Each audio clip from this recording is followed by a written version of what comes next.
Welcome, everyone. This is the School District of Prescott Board of Education regular meeting. I'll call this meeting to order, subject section 1983 Wisconsin statutes. The first item here is to adopt the agenda. Dr. Spikuza, are there any changes? There are no changes from administration. Okay, we'll need a motion to adopt the agenda. I move to adopt the agenda as presented. I'll second. All in favor? Aye. Aye. Opposed? That carries. Next item is Pledge of Allegiance. Tanya, would you care to recognize us? I pledge allegiance to the flag of the United States of America and to the republic for which it stands, one nation, under God, indivisible, with liberty and justice for all. And what a great intro for us tonight. We have the choir with us. Thank you for opening us up. I'm sure we'll have some good news on that coming up here. So the next item is recognition of visitors. Just a quick recap for the rules of public comment are as follows. Please approach the podium one at a time, stating your name, municipality, and topic you'd like to address. A lot of time is 3 minutes per individual or 6 minutes if you're representing a group. All comments should be directed to the board and not to the staff or other participants. The board will not act on any comments that are made during the meeting. The presenting officer may direct the district administrator to follow up with that individual at a later date. And lastly, the public comment section will be limited to 30 minutes unless board action is taken to extend. For the full policy, please see the full policy as listed on the agenda. So with that said, is there anybody in the audience that would care to be recognized at this time? Please approach. Thank you.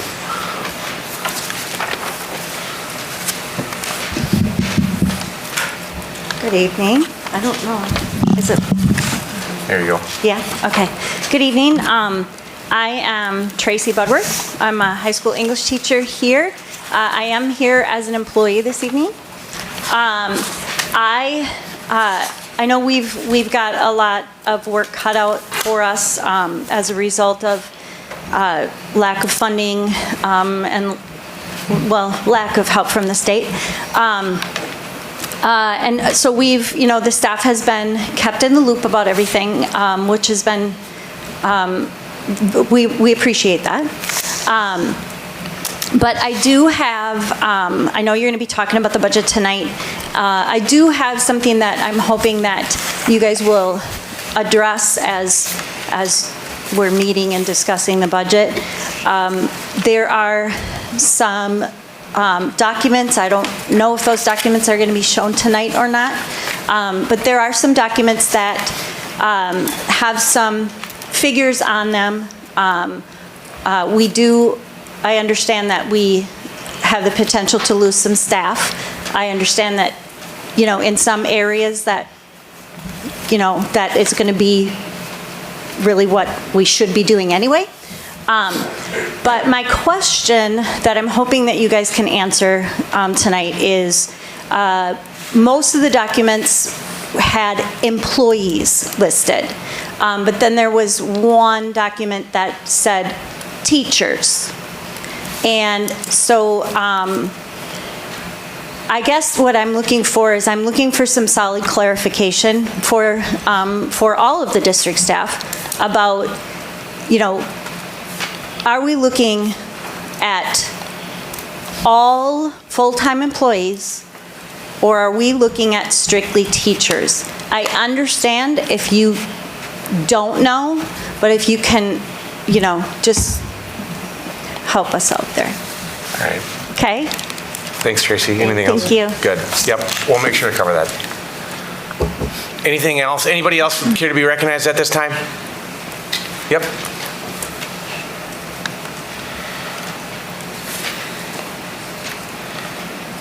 My name is Joe Rice. I'm a lifetime resident. Parents, all our kids, we all went to high school here. I'm just going forth again, putting forward, I have a proposal to buy part of the purchase of the land below here. I think it's a good compromise because it still allows all the people to be able to do all their walking trails on the other side, and would give some money. And my taxes just went up $1,000. Yee-hee. And this would increase my taxes again. One thing I don't really complain about, I love that the money does go heavily to a school district. My kids went through public school, and if it suits the school a lot more not to sell me that property, I'm all for that too. There'll never be any negativity, because I want this to be a great school district. That's all I had to say tonight. All right, thank you. Thanks, Joel. Anybody else care to be recognized? All right, thank you. We're going to move on. Next item is good news. Well, as a lot of you have seen or heard throughout the month, there's been wonderful Performing Arts Center activities occurring with our middle school choir and band, our high school choir and band. And today, we wanted to have Ms. Camrath and her choir sing a tune or two to start the season. So come on up.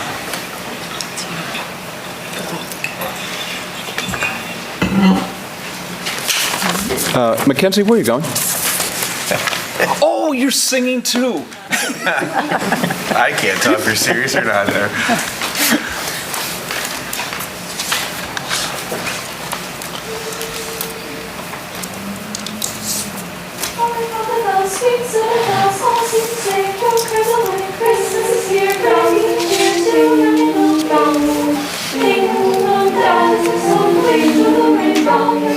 One seems to hear words of the cheer from everywhere, filling the air. Oh, how they bound, raising the sound, Lord, of them tell their tale. Daily the ring, while people sing songs of good cheer. Christmas is here. Ding dong, ding dong, ding dong, ding dong, ding dong, ding dong, ding dong, ding dong.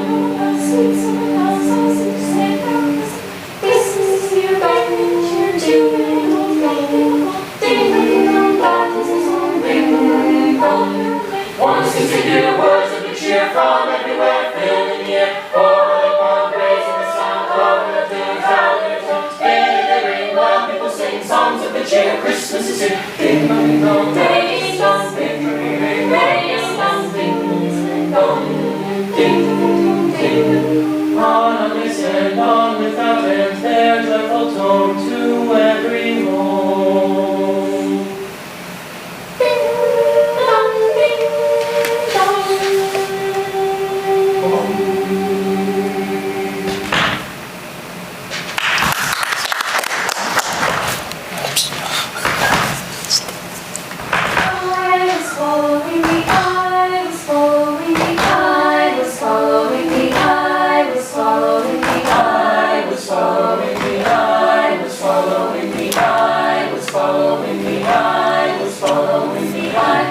Following the pack, all swallowed in their coats. The stars of red tied round their throats to keep their little heads from falling in the snow. Then I turn round and there you go. Then I know you will fall and turn the white snow red as strawberries in the summertime.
The stars of red tied round their throats to keep their little heads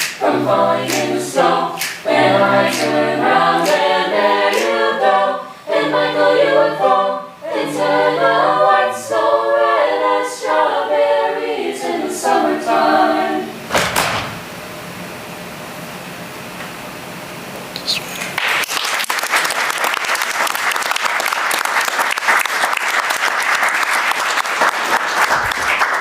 What beautiful voices. Thank you very much for entertaining us as we were setting up and also for sharing your voice and talent. Thank you, Ms. Camerath, for the work that you're doing.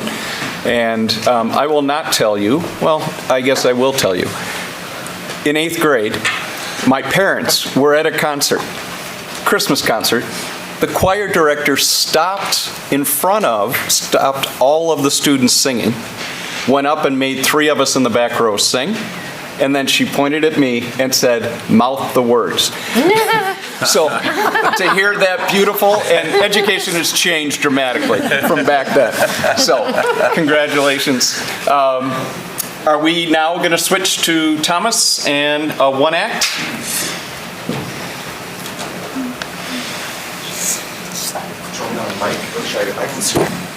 You can scream. Hi. Hey, my name is Thomas Sells. I'm the head of the theater department here in Prescott School District.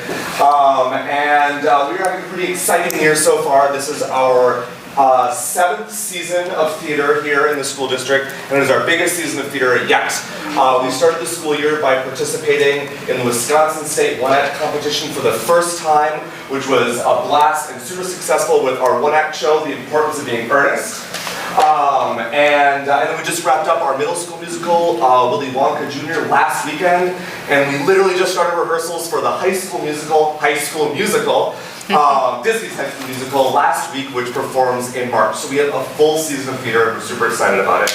But what we are here to talk about today is our one-act show. This was our first time competing in this competition, and we did very well. We performed at the district level and then here at our school, and then 2 weeks later at the sectionals level in Eau Claire against, I think, about 12 other schools. And then we advanced to the state level where we performed in Green Bay. We packed up our show into a bus and a van and hauled it up to Green Bay and performed there with, I want to say, about 30 other schools. And I am very pleased to say that we won every award that you can win at the state level, so we're super excited about that. Yes, thank you. So running through the awards that we won, the first one went to... Who's got the slide? Oh. Me. Abby Stubbe won Outstanding Actor in her portrayal of Algernon Moncrief. Our next award went to, was another acting award to Will Markard, who you just saw singing, who played Lady Bracknell. And this was super fun because the role is traditionally played in drag, and it was super, super fun to be able to actually do that. Will killed it, and we're going to be doing a little scene from one of his scenes later. Our next award went to us as a piece of technical theater for our costumes design, our set design, and the music that we used in the show. Our next award was for Outstanding Ensemble. This went to not only the cast, but our crew of 6 that worked backstage and doing lights and sound and hair and makeup and all that. And then our next award went to me as an Outstanding Director. And that's the whole crew, so that back row is our backstage crew. And then our last final award is the highest honor you can win at the state level, which is our Critics' Choice Award. So we are very, very proud of the work that we did, and it's sort of like lit a fire under us to just keep making great theater here. And we're about to wrap up our 3rd week of rehearsals for High School Musical, and let me tell you, you guys are in for a good time. So look out for tickets for that in March. But now we're going to do a little scene from The Importance of Being Earnest with 2 of our actors here. So just for context, this show is about 2 couples trying to get together, but they're going about it all the wrong ways, and it is a sort of a misadventure of mistaken identity, disguises, alter egos, and chaos inevitably ensues. And so in this scene early on in the show, Jack Worthing, played by Cooper, come on down, has just proposed to the love of his life, Gwendolyn Fairfax. And just before she is about to answer, Gwendolyn's mother walks in, Lady Bracknell, played by Will, and she's not having it at all. Oh yeah, one chair up there. So this is the scene that then follows after Lady Bracknell has sent Gwendolyn away. And this scene proceeds.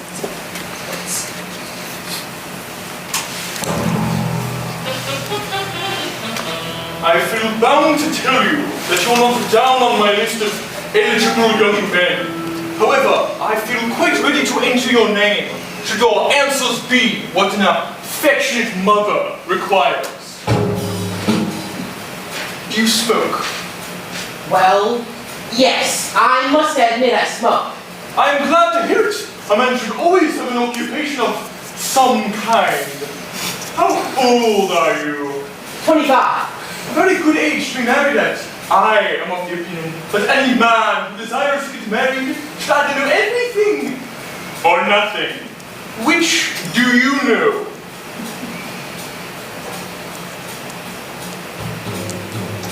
I know nothing, Lady Bracknell.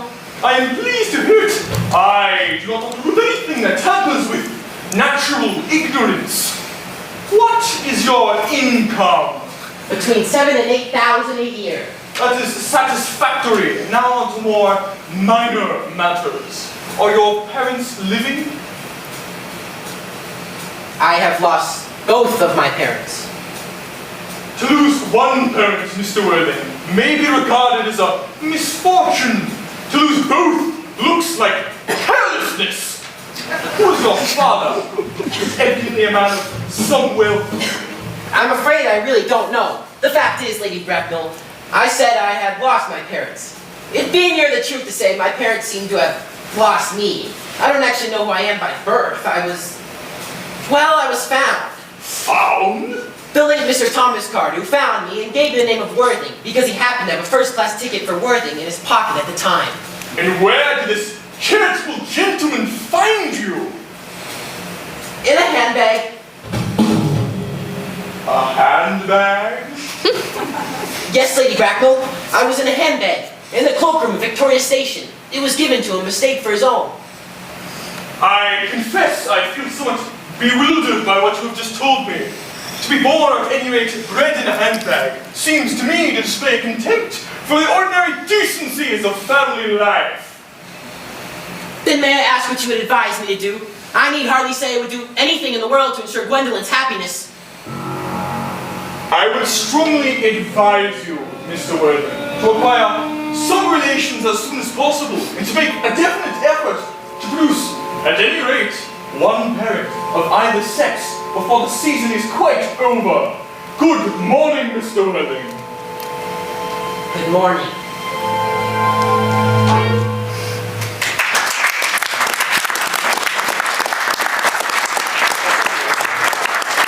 Thank you very much. I appreciate your time. I'll hand it back over to you. Thank you. Happy holidays. Thomas Speltz, Brittany, again, for the work that you're doing up at the high school and partnering with our middle school and students. What a great treat. So thank you. Thank you. And we are now going to transition to an individual who is now healthy and with us, cross-country update with Tim Phillips. I'll hide behind the podium if that's okay. Yes, and then I'll get you cast here in a second. They changed where they hide all the casting information, so see if I can get I think this. maybe next year we find time for me some other time, not after the performing arts people. It's a hard act to follow. Back to follow, yeah.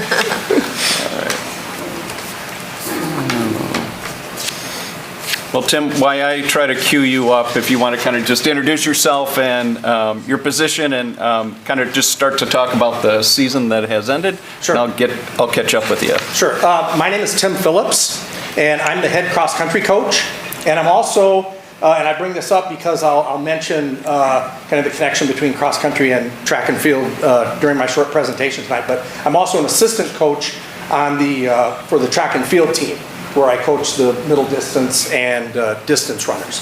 This is my it's my second year. I'm finishing up my second year as the head coach of the cross-country team. I've been involved slightly longer with the track and field team. I think it's either 4 or 5 years.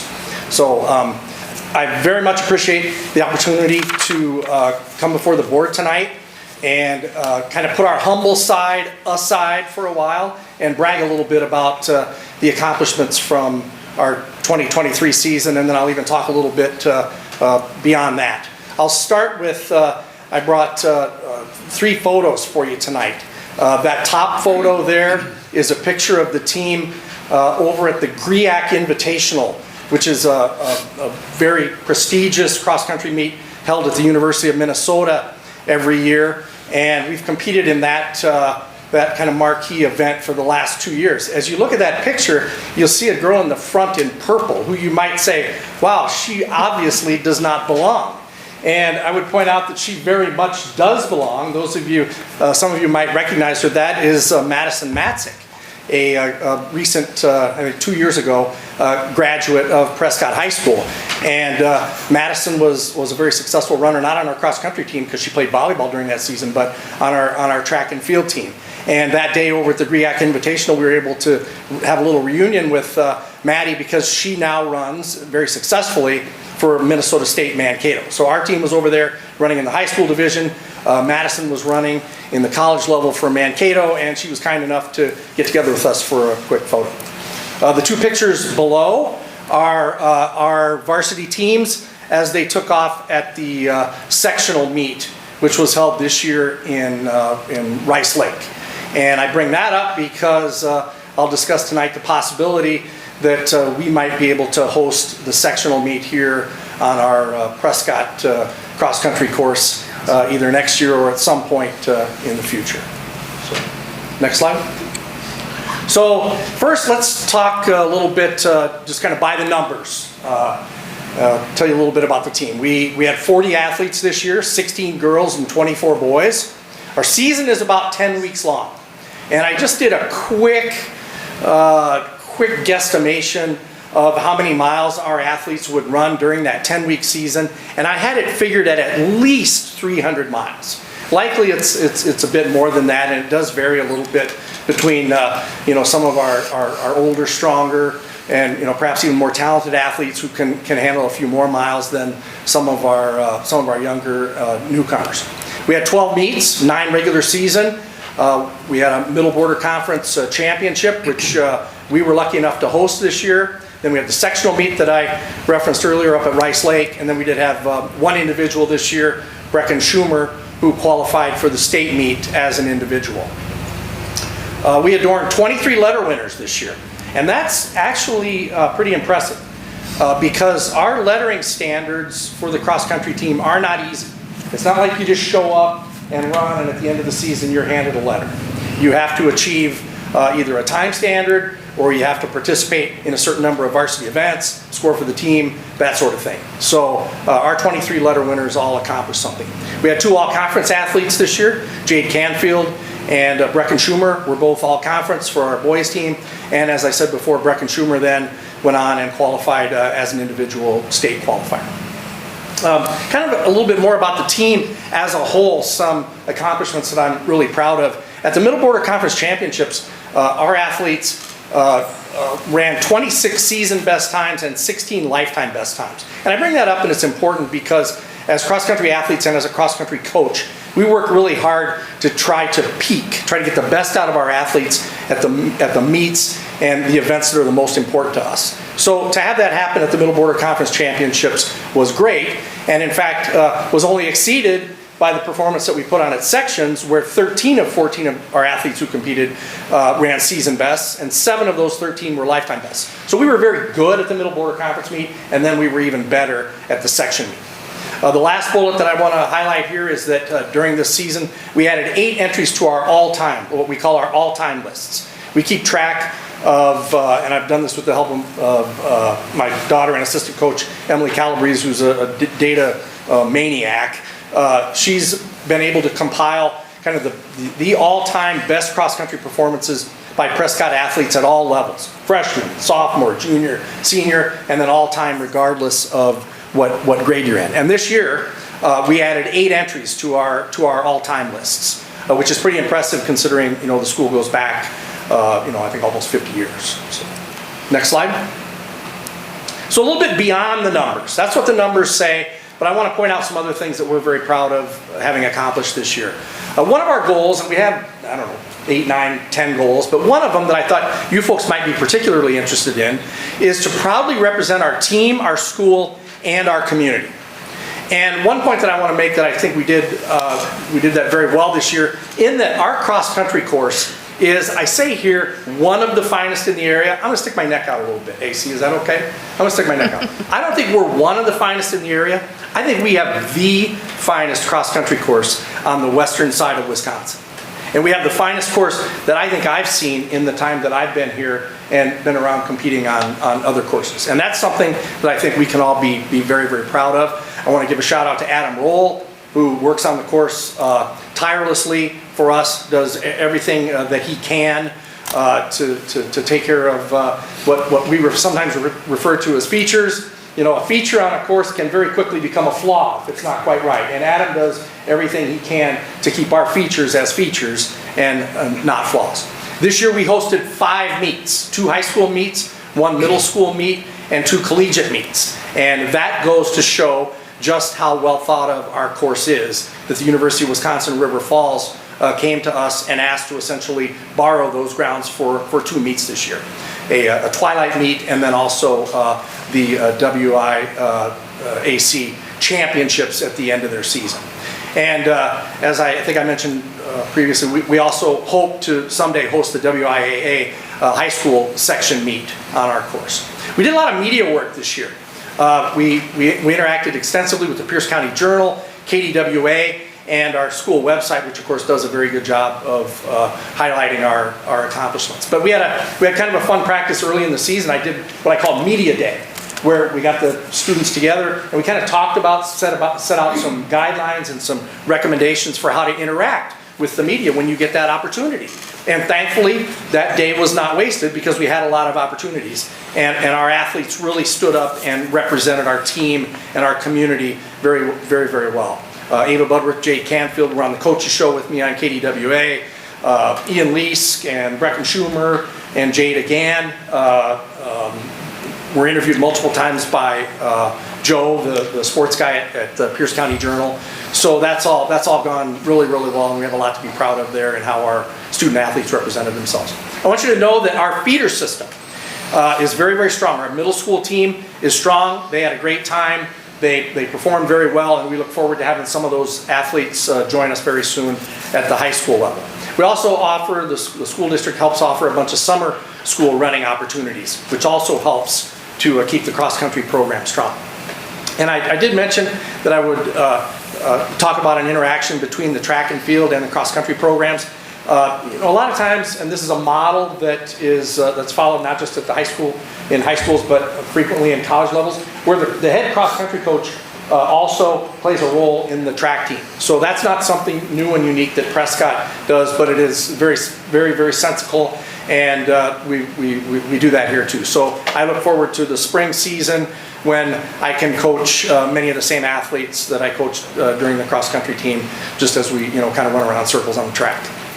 So anyway, the status and visibility in the running community is as good as ever. And I'm proud to say that what I refer to as the Prescott way of distance running is really kind of becoming a thing.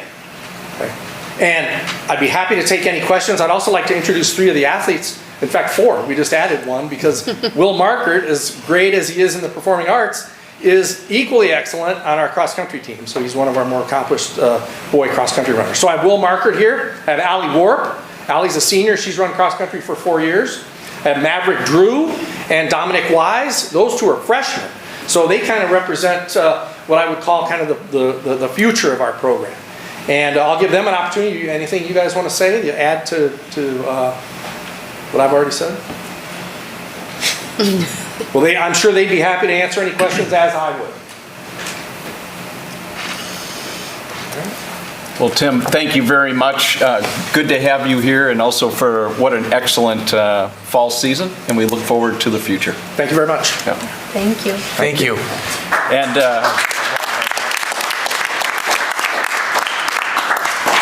The next opportunity here is our dapper and well-dressed principal, teaching and learning director, Michael Kozmowski, fifth grade teacher, Alexis Magnino, and a very special student to talk about a project that we have running over at the intermediate school.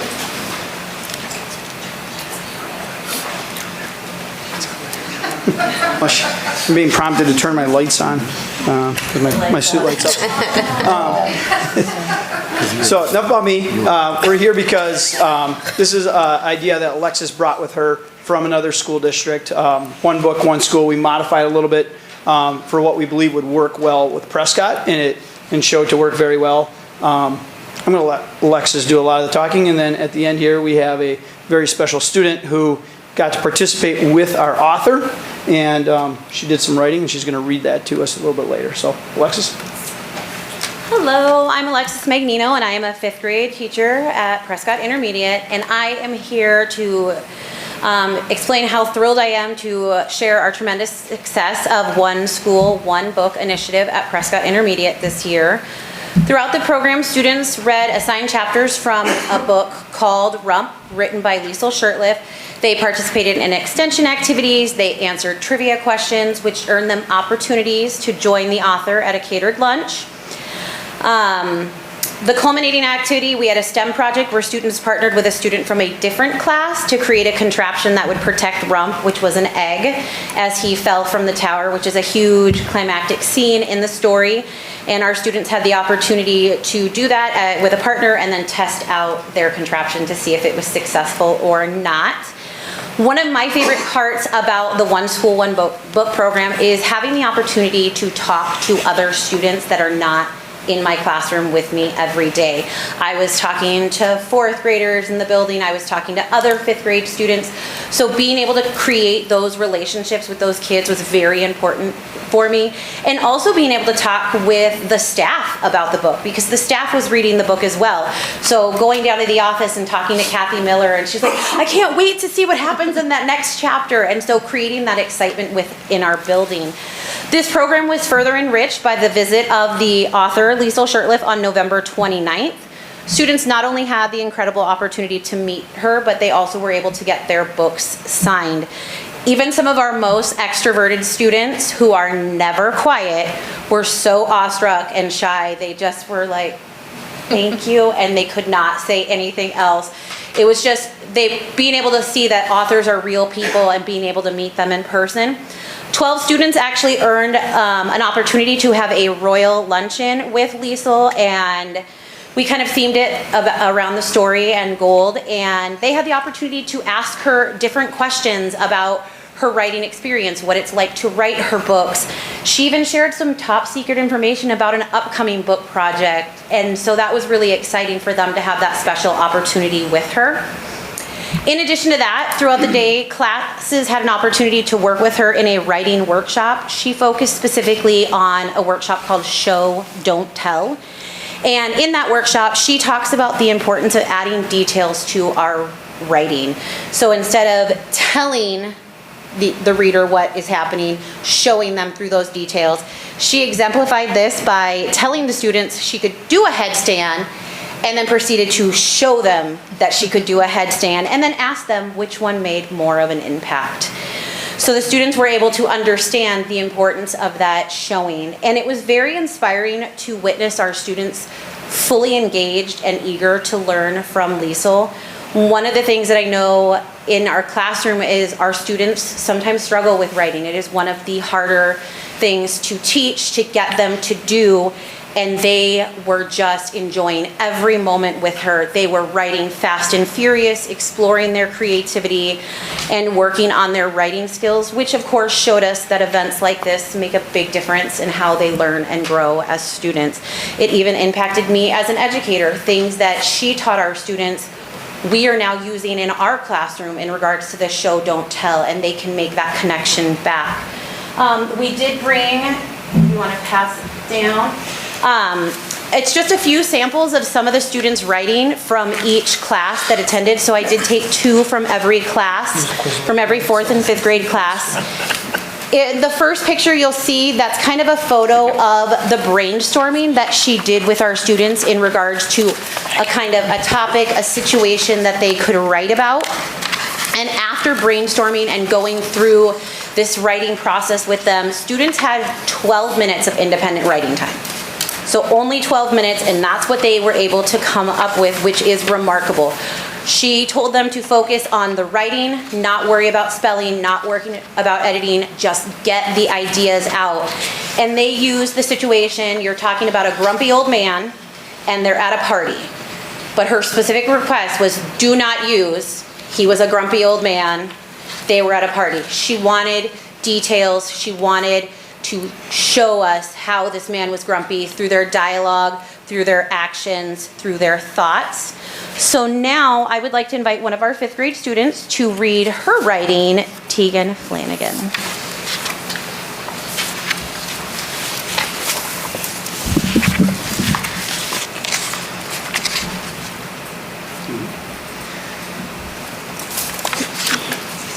The old man heard music blasting through the house as he grumbled and grabbed his cane with a mean, cranky look on his face. He got into his car and drove to the party next door. It seems as if there was loud music blasting in their backyard. He could see a fire show in the yard, and worst of all, lots of people. The man hated everything, children trick-or-treating, burritos, hotel soap, everything. He began to yell. This music is too loud, turn it. All of a sudden, a monster truck slammed into the fence, causing everyone to jump. The man's eyes popped out at the scene. He grunted and grabbed his super old phone and he called 911. The only thing it said was, "This phone is too old and outdated. Please get a better phone." The man yelled and went to a different phone and tried to call 911. Later, you could hear sirens and kids were still gaming and eating candy and punch and playing cornhole. He told the officers what happened and left. When he got home, he was greeted by his dog, Doug. He laid down and relaxed until he heard the party back on. He looked out the window and saw the cops and ambulance and firemen dancing. The end.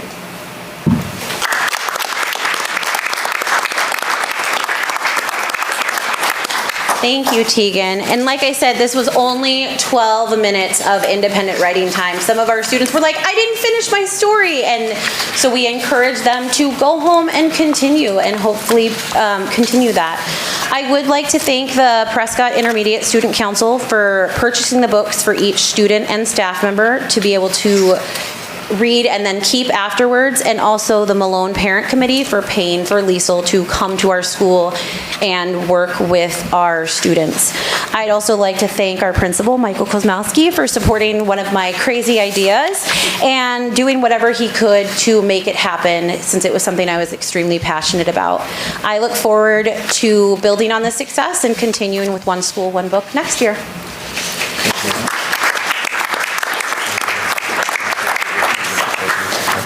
Mackenzie, high school report? High school report, Thank you. I would say with Christmas week coming up, there's been a lot of things happening at the high school, interacting with other schools as well. At the high school specifically, you probably saw we had some decorating last Sunday happen, and we also had music going around during passing time, so trying to bring some like fun holiday cheer into high school. We also did a thing at lunch where students had the opportunity to write a letter to kindergartners. So they were, were assigned, I guess, a kindergartner that they got to write a letter to. And then just today, actually, my friend and I and Mr. Figgy and the Christmas Cardinal delivered the letters. Delivered the letters to the kindergartners with candy canes, and they were just in awe. It was so cute. But along with the whole community interaction with between the other schools, Ms. Pedretti in the physics class, along with myself, went down to the intermediate school and built catapults with the physics group, or with the 5th graders. So that was fun to see them just do something different, kind of teach them a bit of our cool high school knowledge. With sports and arts and all that jazz. Middle school musical just finished up, as Thomas mentioned earlier. High school is starting up now. I know middle school just had their choir and band concert, and that went really well. And then dance team season is going really well, wrestling is going really well, and basketball has also had many wins so far, so, yeah. Well done. Thank you. I have just two quick items. One is a belated thank you that came from the Lions Club, but it was on behalf of two of our employees. First, Jessica Studi, who is our RN that oversees all of the health and does a lot of screening. We were able to screen over 400 students for vision from 4K through 9th grade under the guidance of Sandy Strand with Pupil Services. One of those things is just it gives the opportunity for individuals that oftentimes aren't able to have their eyes checked and then followed up with the opportunity to get glasses. So that partnership, and it came from the president of the Lions Club, somebody you may know, Roger Holney. Second, I just wanted to say this was the best Christmas present any superintendent could ask for, to see the talent and the passion that our staff have as they work with our students in so many different ways in the classroom, on the fields, and in the arts. So thank you. Yeah, well done tonight. Really great presentations, for lack of a better word, but it was really neat to see. All right, we're going to get down to business. First item on our business agenda is the consent. In the consent, we have the November 15th, 2023 regular board minutes. We have board checks and finance, non-licensed personnel hires, resignations, and retirements of non-licensed staff. I gotta keep going here. And then approval of the final contract for Northwest Journey. Is there anything that the board would like to pull out of consent? Seeing so, I will adopt the consent agenda as shown. Are there any objections? No objections. Consent agenda is adopted. Thank you. We'll move on to item B, hires, resignations, and retirements. It looks like we got a hire. We have a hire, and really proud of the HR department and special services. We were able to offer to Mackenzie Coda the occupational therapist position. She has accepted and has already started serving students and is a great fit and has connections already in the Prescott Public Schools and community. Any questions, board? Okay, we'll take a motion. I move to approve all new licensed hires. A second. Motion and a second. All in favor? Aye. Opposed? That carries. And then there's no resignations and no retirements. That is correct. Okay. Item C, consider acceptance of the Clifton Larson Allen audit for the 2022 and 23 fiscal year. Yeah, and I'm going to have Sue Gertis, our finance coordinator, just come up in case you have any questions.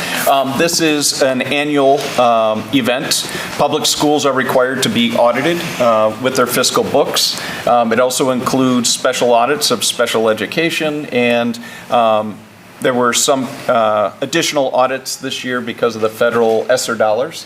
And so, Sue, do you want to just walk through some of the findings that they had and when we asked the board to accept it, why we use the term accepting versus approve? Well, they did a deep dive into what they call the federal grants. Even though we get the money from the state, a lot of times it's given to the state by the federals. And so it's required that they do that. And then they pick and choose different schools to audit more thoroughly. So we had a thorough audit of our transportation this year because that's funded via federal dollars. And that was the only thorough one that I'm aware of, but they look at all the grants in particular. And then they do testing of all the checks we write, all the payrolls. They do a lot of testing, pretty routine stuff. Their findings were similar to the year before, but slightly better. The lack of segregation of duties will always be a concern for a small business like we are. It's very, very difficult to get that one written out. But otherwise, they didn't have any major concerns at all. Kind of the strong points is just to affirm that the fund balance that we presented in August and then also at the annual meeting and then in October, it's one of those things that The audit process is ongoing and also requires it to be pushed to DPI Yeah. and then matched up with our books. It did end a fund balance of $5.8 million, exactly what was reported throughout. I should add that they asked DPI for an extension because they haven't actually done that step yet. But there are no known concerns. Your office was identified for a high level of compliance and integrity in completing the state reports, federal reports on time. There are, every month, a series of reports that are required and a lot of regulations that are met, and that was done in a timely manner. And finally, Sue had pointed out is that, in order to fully segregate all duties from starting an account to invoicing an account to paying an account, it's good to have segregation of duties. At this time, they, basically say that there's not enough people in the office to do that. It is something that has been known. We have continued to work on those steps to even within the department. They are currently operating a $25 million budget with regards to the funds that we have for the bonds and the infrastructure referendum, and oversee over $68 million of facility and assets. So a lot of things to account for, and we believe that this is a solid review of the financial status of the Prescott Public Schools. And then you're asked to accept it because they're the auditors, you're not. You could ask them questions about their report, and they could choose to or not to change it based on what you're finding, but they still have the final say. So it's an accept situation. Anything else? Yeah, and just for the record, we do this every year. Yep. So, okay. Pat, do you have any questions? I don't. Great job. Good to see even an improvement over a nice job last year too. So great work. Tanya? No questions, just comment. We've always known our area of weakness, which is limited by the size of our district and stuff. So it just adds to me the great value and work that you do and your department does in managing all the different aspects and the financial pieces and stuff with a small group of people. So nice job. Thank you. Helen? Just one question. So the area of weakness, because I'm new. So they're saying basically we need more personnel for the budget that we have. Is that what they're saying? Well, they're saying more for the size of our budget. We're probably right-sized. They wouldn't expect more from the size of our staff than what we're doing. For the size of our staff, we're doing a great job. But what they're recommending, and correct me if I'm wrong, but it's that there's a whole bunch of different series of actions that have to happen, and there's a separation of duty that just makes it to make sure there's less opportunity for fraud. And so because of our size, we don't have a separation of duty for every action, but it's always recommended that it separates. Does that help? Yeah. Okay. I have no questions. This is good information. Thank you, Sue. Rick, anything else to add? Nope. Okay. We'll take a motion to accept the Clifton Larson Allen audit for 2022-2023. I will move to accept the Clifton Larson Allen audit for the 2022-23 fiscal year. I'll second. Motion and a second. All in favor? Aye. Opposed? That one carries. Thank you. We'll move on to item D, consider ending the ITV PHS distance learning program for 24-25 school year. So I've asked Principal Figge to approach and walk you through one, why it's on the business item and the timing, and then also to explain that this is also the time where we are also starting to register students and build a course booklet, so the decision is something that's timely. Josh? Correct. So as Dr. Spuzza stated, we're actually, as of the start of this month, engaging all of our departments, and our PLC leaders are taking the lead on doing an audit of what we currently offer, looking at our course enrollments, our requests from students, and looking at which courses we might need to add to our course offerings, which courses are really strong right now and we might need to add more sections of and then which courses or programs we might want to sunset based on a lack of student interest, or it's no longer aligned to things that our students are pursuing. So we're about 3 weeks into that. One of those programs that we've had historically, and it predates my time here, is an ITV program. And really it predates, I think, the advent of virtual or online classes and education. For people who don't know, ITV is a consortium of schools across western Wisconsin within our CISA region that got together and decided that for small schools specifically, if there were courses or programs that they couldn't offer, but that another school offered, they would essentially do teleeducation. And so we're really well suited right now. There's actually our ITV room right behind the screen, and it's got a couple of cameras, and so our students might go and get some classes in there that are being taught in Shell Lake or in Ellsworth or in another district. And part of this contract then is that we also have to deliver at least 2 classes a year to those other districts. It's a great program, or historically it's been a great program for us. Unfortunately, in the last few years, it's started to dwindle in terms of relevancy. There's a lot of text on that slide I'm noticing now, so I'm not going to read everything for you. But one of the things that's happened since COVID and the advent of heavy online learning is that a lot of the schools who were participating in ITV started to drop out. And so, as you can imagine, when you're relying on all other schools to provide options for programming and they start to drop out, there are fewer and fewer program options available. We also have changed our schedule, and so we're a trimester-based school, and a majority of these schools are either on blocks or they're on semesters, and so it's really hard for us to offer things, and it's also hard for our kids to take things when we're starting to see more separation in terms of all the districts participating. We also see everything from 4-period days to 8-period days, and so a lot of our students who are taking ITV, it actually impacts at least 2, if not 3 of their classes for 1 term, and sometimes 2 terms. So a single class can actually take up take up 4 courses for a single student over the course of a year, which is a pretty big opportunity cost. So kind of because we've seen all of these things happening, our students have been less interested in taking these courses over the past 3 years, to the point where this year the counseling staff and I got together and we really had a hard moment where we had to look at, we've seen an increasing interest in our online programming that we offer kids. It's extremely flexible, it fits within their schedule, it gives us flexibility not only of timing in the day but also location kids can be.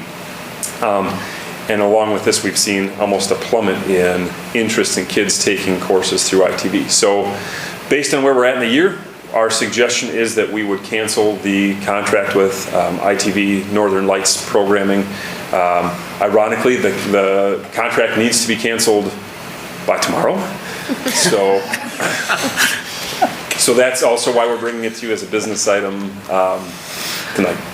And Jess, can you also explain, on the right-hand side, unless I missed it, is that because there are fewer districts that are participating, when they hire a third-party vendor, how that changes to be almost like a blank check? Correct, yeah. So Northern Lights does not want to lose, they don't want to lose contracts with us. We pay at baseline about $10,000 a year, and if we can't get students to sign on to the courses we offer, it actually moves up thousands of dollars. So what they've done is they have, in lieu of other school districts like us offering courses, they've gone with third-party vendors. Sometimes these are college professors, sometimes they're educators, essentially contracting with Northern Lights directly. And then they get to set their own contract price. So for example, we had a program that they're offering this year. The teacher's contract is about $20,000 to offer the class. We had students sign up for it. Unfortunately, what we don't get to see on the front end is how much that contract is and how many students from other districts are signing up. And we don't get told that until September 1st of the year of the school year. So this year we found out at that point that because we had 7 of the 9 students taking that course, we were responsible for about $14,000 of the cost of that teacher's contract. So we've tried to work through that the past couple of years. This is the first year it's really hit us that hard. Unfortunately, it doesn't seem like they're able to change their model and give us a heads up ahead of time to help us out and steer our kids to more maybe a cost-effective measures. So that's also been a big consideration for us. Helen, do you have anything else? Nope. Helen, do you have any questions or comments here for Josh? Yeah, just clarification on what you said. So this would free up some of our teacher time, right? Because we have to offer. We have to, yeah, we currently have 2 teachers who are offering courses. And the nice thing about this program is when we offer those courses, we're offering them synchronously to our students here. So that we do have students who are taking, Mr. Ryan teaches First Nations history. So he's got about 15 to 18 kids who take that course live here. And then historically, he's had kids that then beam in from multiple other districts. So it might free up some space within those classes because we can have more than what fit in that room, but it won't necessarily free up new sections of those classes. Okay. And then the other question is, the class that would go away, we offer, I'm gonna get this wrong, but they can go to an actual college for some of that, right? Yeah, so with you guys have seen specifically our skyrocketing enrollment in early college credit or Start College now, and we're really fortunate in terms of districts because we're adjacent to River Falls and we're adjacent to a satellite campus for CVTC that we can offer that. So for a lot of the courses that could be relevant in ITB, we have that option. We also have seen more students taking our online courses, and so I think we've got a fairly robust alternative to ITB. All right. Tanya? I support canceling our contract. It seems like if in a need, while we didn't have other options, like online learning has changed the game for sure, as well as, the college options. So it also seems, I would imagine, and I'm hearing already other districts are pulling out. It sounds like it's going to continue to kind of go in that direction, especially with those high costs of paying professors and stuff. So, I'm all for canceling it. I'm happy we had it while we did. It gave our kids some opportunities, and now we've got new ways to meet those needs. Pat? Yeah, no additional questions. Yeah, neither do I. It sounds like a right decision. Thanks, Josh. Thank you. All right, we can take a motion here. I move to direct administration to cancel the ITV PHS distance learning program provided by CSA 11 for the 2024-25 school year. Second that. Motion and a second. All in favor? Aye. Opposed? That carries. Item E is consider second reading of updated new board policies. Updated or new board policies. So as you know, we go through our policies on an annual basis. There were a series of policies that were done in early fall. Last month we went through the policies that you see listed here, from public expression all the way through public records. You had an opportunity to have input. At this time, just wanted to kind of draw your attention that letter number 4 under E on attendance. Basically, there were some questions about why does Prescott still require signatures of physicians and things like that, and it has a lot to do with the Pierce County requirements, and we added that link so that you saw what Pierce County requires. Also wanted to thank Rick Montreal, who sat in with the multiple district, the police force, law, the county, and a series of districts in Ellsworth earlier to talk about truancy, which you have to be in attendance to avoid truancy. So I just wanted to make sure that you understood kind of the updates that we made from last month, and also with AI, we clarified that language. So at this point, unless there's specific questions you had, I'll pull up any policy that's necessary to be reviewed. Tanya, do you have any? Well, I brought up the one. And Awesome. I did my homework too with that, and looked up the truancy requirements, because my question, it wasn't about the days, it was about whether or not we have to have it written from a doctor's office. And according to the Wisconsin Department of Public Instruction, it is not required to have written statements. And so that's right in there. It's number 15, Article 15 in their And little are you thing. on 5200? It references that. Okay. It says that we may request it, we do not have to do it, and I just keep bringing it up because, again, last week I was at the doctor and they're like, you must be from Prescott, you're the only district. And then second, I think, why make, not the families, but why like our staff go through all that extra work, truancy for, I mean, it's a lot of work, and you have to, at every building, have someone that audits it, that keeps track of it, and it's not required. And so I'm just putting that out there, that it continues to not be required. It's in the Wisconsin, handbook that clarifies all this stuff and references that. So I'll ask Michael Kosmowski, who's been working on that policy, and Rick, do you have any clarifying question with regards to the written request for doctors?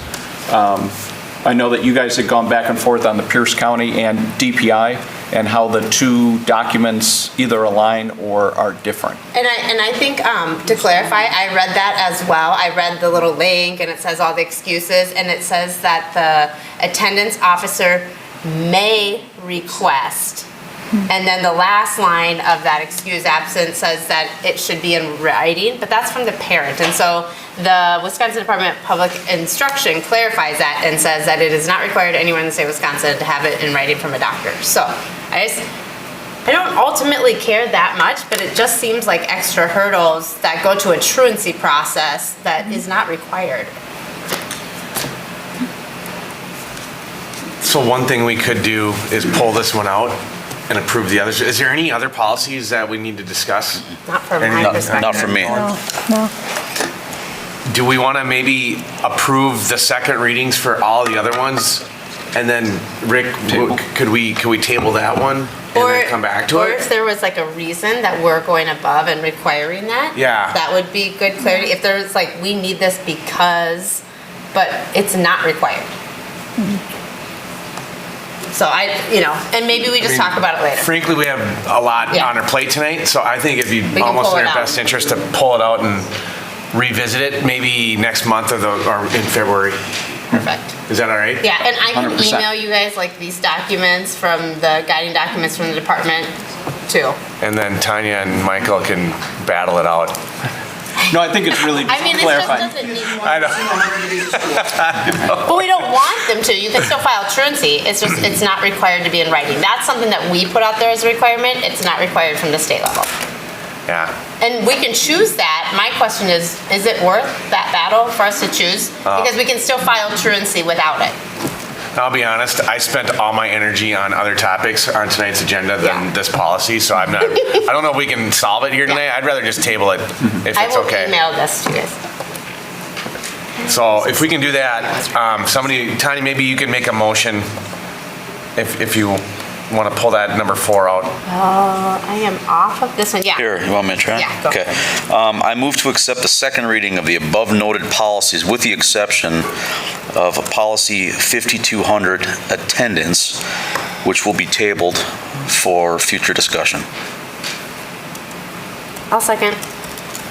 We have a motion and a second. All in favor? Aye. Aye. Opposed? That carries. All right.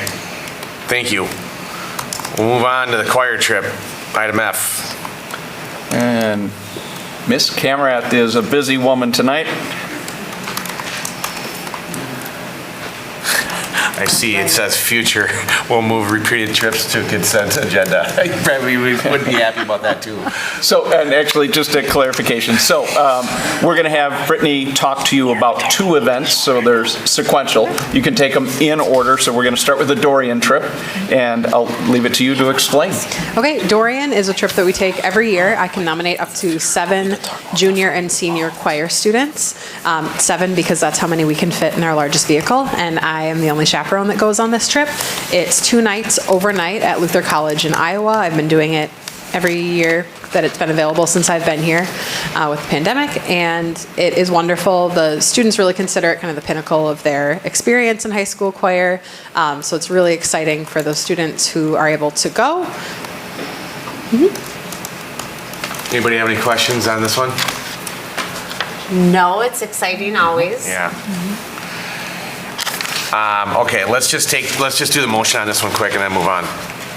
I move to approve the Dorian choir trip. Second. We have a motion and a second. All in favor? Aye. Aye. Opposed?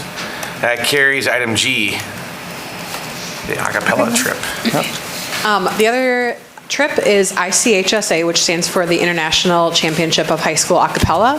We auditioned for this via video in October and found out in late November that we were accepted to compete. We did this in February 2020, and that year it was held in Chaska, Minnesota, so it just depends on the year where it's held. There are different locations all over the United States. And this year, the competition that we are accepted to is in Oak Creek, Wisconsin, which is near Milwaukee. So we need to make it a weekend overnight trip. Last time it was just a day trip, but this time we'll be going overnight because of where it's held. This is the a cappella group that you saw tonight, St. Croix Sound. We're missing just one of our members. It's usually a group of 9. So we have 2 a cappella groups, and this is our competition group. Any questions on this one? I think in general, just from if we move these to consent, the typical questions where we wouldn't want them in consent if they're not following, if it costs money to the budget. I know these are typically all fundraised, right? Or new. So it's fundraised Our money new ones, and obviously, yep.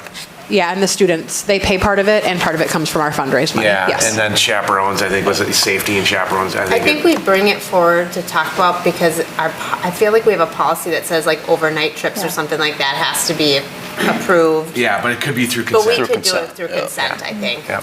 Okay. All right, we can take a motion on this one. I move to approve the ICHSA a cappella choir competition overnight trip. Second? We have a motion and a second. All in favor? Aye. Aye. Opposed? That carries. Thank you, Brittany. Next year, take both of them, man. Take both groups. We are going to move on to information discussion. We got item A is the quote for the Chevy Tahoe. Who wouldn't want one of those? Play ping pong in them. I don't want the payment. Andrew Caudill, our activities director. All right. Good evening, board. Here to talk about a proposed lease on a Chevy Tahoe from Sternhouse Chevrolet. It's on info and discussion because then we'll bring it back for action in January. The challenge that we have that we're trying to solve is that the district has one vehicle that's capable of filling the needs of our golf programs, and specifically our girls golf team pulls a trailer, and we had a situation this year where the vehicle was unavailable for golf to go to state, and so we had to spend money and rent a vehicle from Enterprise. So got together with the coaches and we looked at different solutions, and we do have the ability through fundraising to afford a lease and the insurance on a Tahoe given the deal that we're being given and are offered from Sternhouse Chevrolet. So thank you to Randy Murphy for that.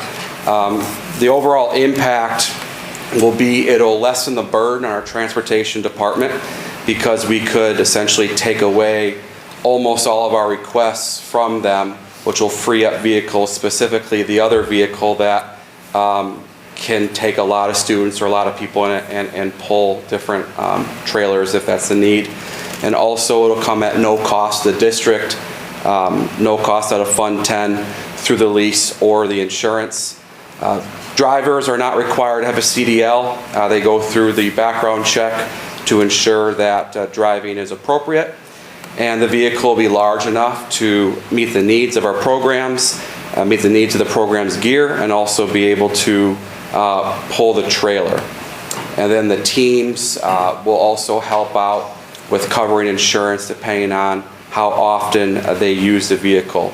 So in talking with all of our head coaches, the agreement was that this would be a good thing for us to move forward, given that we are able to cover it without asking for additional money, and it'll benefit the district to allow us to essentially relieve Tim Rundquist of all the requests that he gets from us. So that is the gist of it. Pat, any questions? Yeah, sorry. A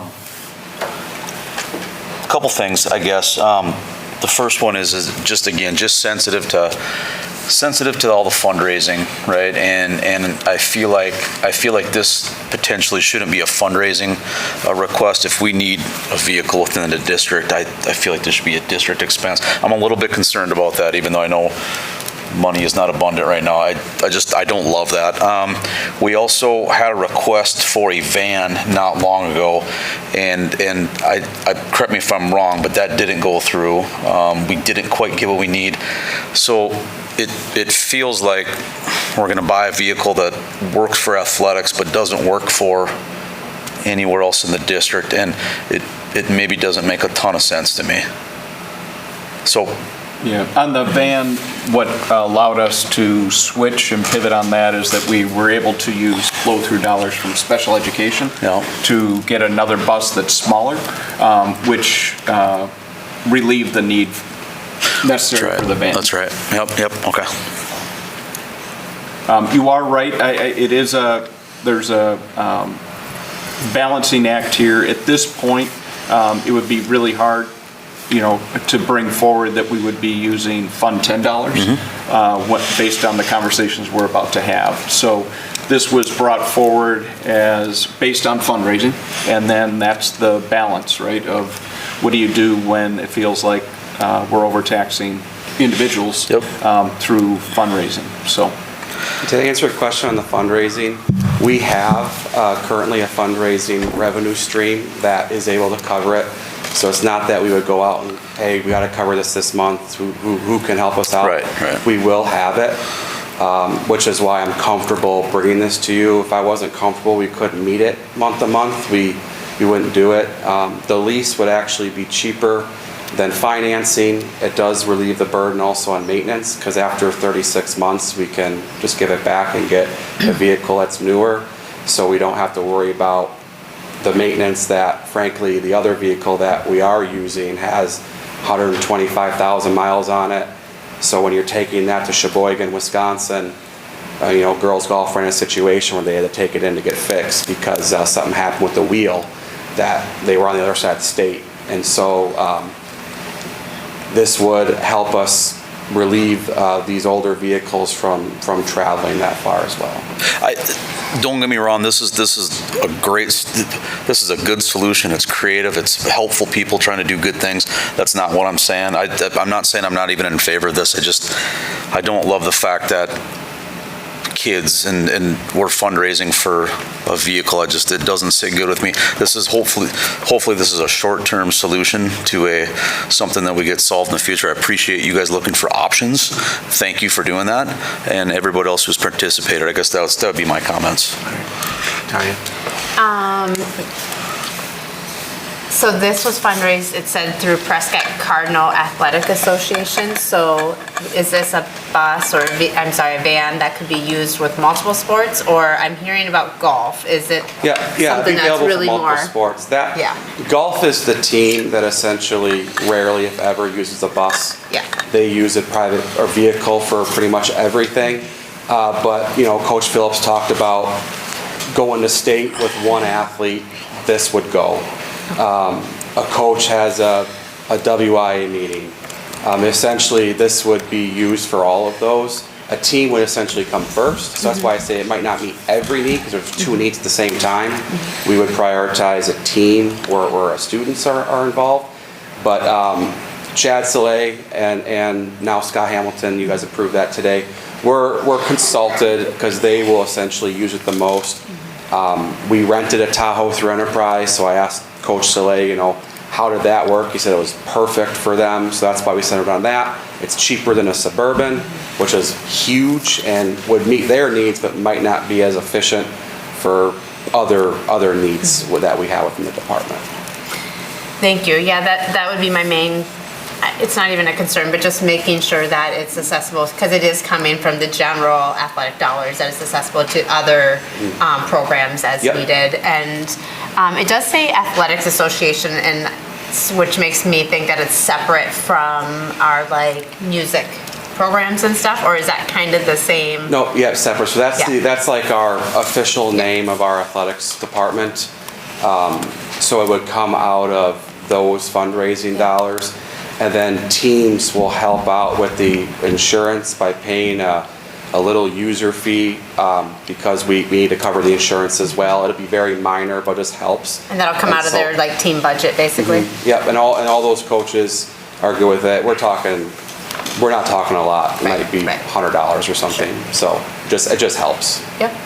Awesome. And then another positive is just, Zern House for partnering with us and I'm sure helping us get this done. So yeah, appreciate them. Randy had told me that they will custom order a base model. So essentially that keeps the cost down as well because we don't need the bells and whistles. So they'll help us do that as well. That's great. Thank you. Kind of the question for funding. So athletics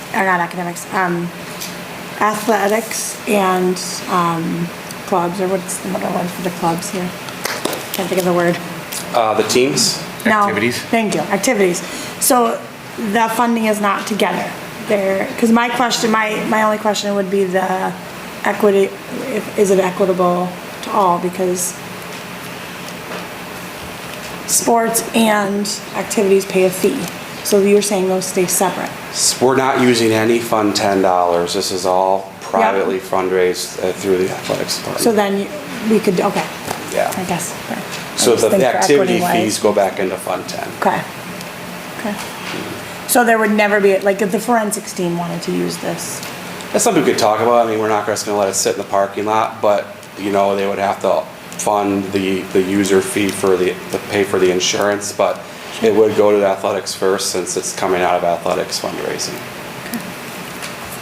I think it's creative, Andrew. I like it. I like the idea, and being that it's a lease, it's easy to get out after the lease is over. If we don't think it's going well, we just don't do another one and figure out something else. So I think it's a good idea. Appreciate it. I have one question with it real quick. We actually have these at my school. It's, to say like it is super handy because we have two. If I need it for a small field trip or something, it does run through athletics. I just code it differently and it gets billed under a different budget if I needed it or something. But like it is essentially, I use it probably every other week for some kind of small thing that you don't want to rent the whole big thing for. So it is really handy. One of the things that we run into is you have to have a different license, and I know that you don't have to have that full license, but we do go through our transportation department to pass some kind of tests and make sure that we go through kind of the checks and balances. Is that kind of what you're hoping to do with our coaches that would utilize this? Yeah, so the vehicle is small enough that it's considered a general vehicle, so you don't need any special licensing or training. However, we do, as a part of our background check, the background check looks at driving records. And so there are times where HR will tell me, coach passed background check, can't drive students. Okay. So I make a note of that. They can drive the car if it's them and a coach, but if there's students in it, that individual coach can't drive it. That will still be followed. Because even though this is a privately financed, it is going to be under the district's insurance. It is a district vehicle. So all of those protocols must still be followed. It's just financed differently, but it's going to be no different than any other vehicle in the fleet. All right, so this one's going to come back to us next month. Yeah. Is there any other information that you don't have that you would like us to bring forward? I guess I'm not seeing, unless I might have missed it, but the mileage, because I know the mileage per year is different, so unless I missed that. It's 36 months, 15,000 miles, come out to $871 a month, and then the insurance is estimated at $1,800 a year. That will be finalized once the VIN number can be provided. So I was given a $1,600 to $1,800 a year, so I just put $1,800 because that's probably on the high end. But if it's a base model, hopefully that we don't have a lot of bells and whistles, maybe the insurance will come down. But that's the quote I was given on how much the district's insurance would increase once this vehicle is added under our insurance policy. Okay, I see it. And I guess the question I had was the 15,000 or 1,500,000 miles. It would be good to know like how many miles they travel and like if you're looking at the boys and the girls golf team and then maybe another one, like how many, like, because you don't want to get to that number and then. Yeah. I would be very surprised if we got close to that. Okay. That was our safe number. Now, if we're not even in the ballpark of 15,000, then we can look at, if we do a new lease, lowering the miles, because that can bring the payment down. But we don't want to get in a position where we're going over the miles, because if you've had a lease before, the mileage fee can be tough. I don't think Randy would do that to us, but I also don't want to put them in that situation either. All right, anything else? We'll move on, item B. Thanks, Andrew. Food service pricing update. Yeah, so Nutritional Services Director, Nicole Lenzner is going to approach. In August, we shared with you the new prices that we were going to have for our breakfast and lunch, the new meals. At the time, we were still getting information for you about where we were financially.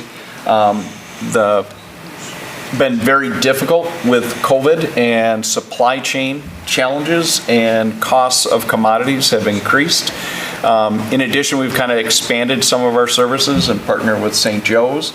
And so one of the things that we had shared with you at the time is that we did have a modest increase with regards to our meal prices.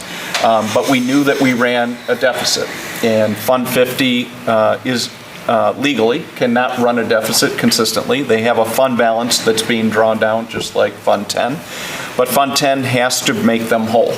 And so Nicole has been continuing to work on steps to basically reduce expenses.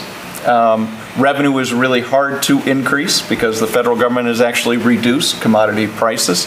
And initially, we were going to be coming forward here with a proposal to adjust and ask. We said in the middle of the year, we may have to come back to you.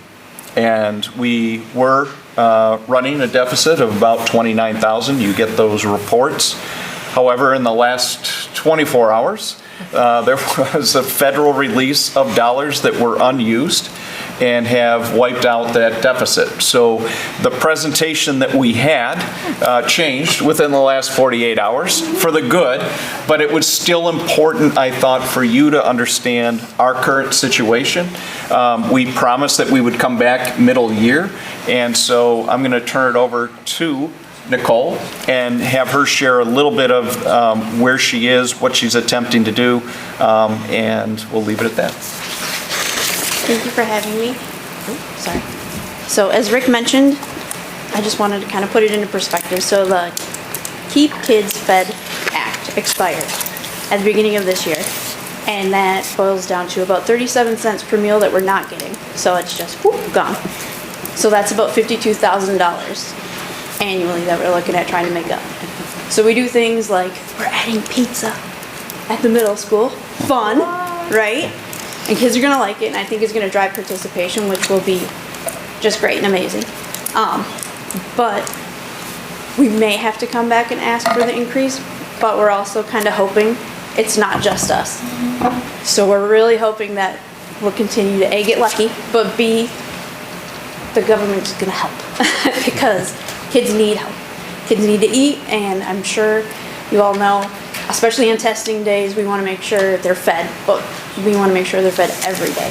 So that's one of our goals, and we work really closely with all the kids to make sure that they feel welcomed and that they, if they're negative, that they know they can still have a meal. Because there's a lot of them that come back from this break and they say, oh my gosh, I missed school lunch. And we're like, oh, what did you eat at home? And they're like, we didn't eat. And we're like, eat more fruit, like please. So we stack them up with fruit and vegetables, and then the one may not try. But at the end of the day, we just want to make sure that we're doing what's best for our students and what's best for our families. And like I said, we may have to come back, but we don't want to do that unless we absolutely have to, because we know the impact it's going to have on the students and the families. But also, we don't want to affect, the school district as a whole. So, like Rick said, it's a balancing act. We don't want to increase them, especially in the middle of the year, because it's going to impact families in their financial planning. And we know that. As a closing, I just want to say, please consider supporting the free school meals for all whenever you see it. If you have any questions about it, or if you are adamant about not doing it, talk to me. I want to know why. I want to understand everybody's perspective, but my door's always open. Email works best, other than phone. But yeah, give me a call, and I'd be more than happy to discuss any of this. Thank you. Rick, was there anything that we needed to So there's no action items that Yep, that's it's just coming out of this. information and discussion. We still are running a deficit. Yep.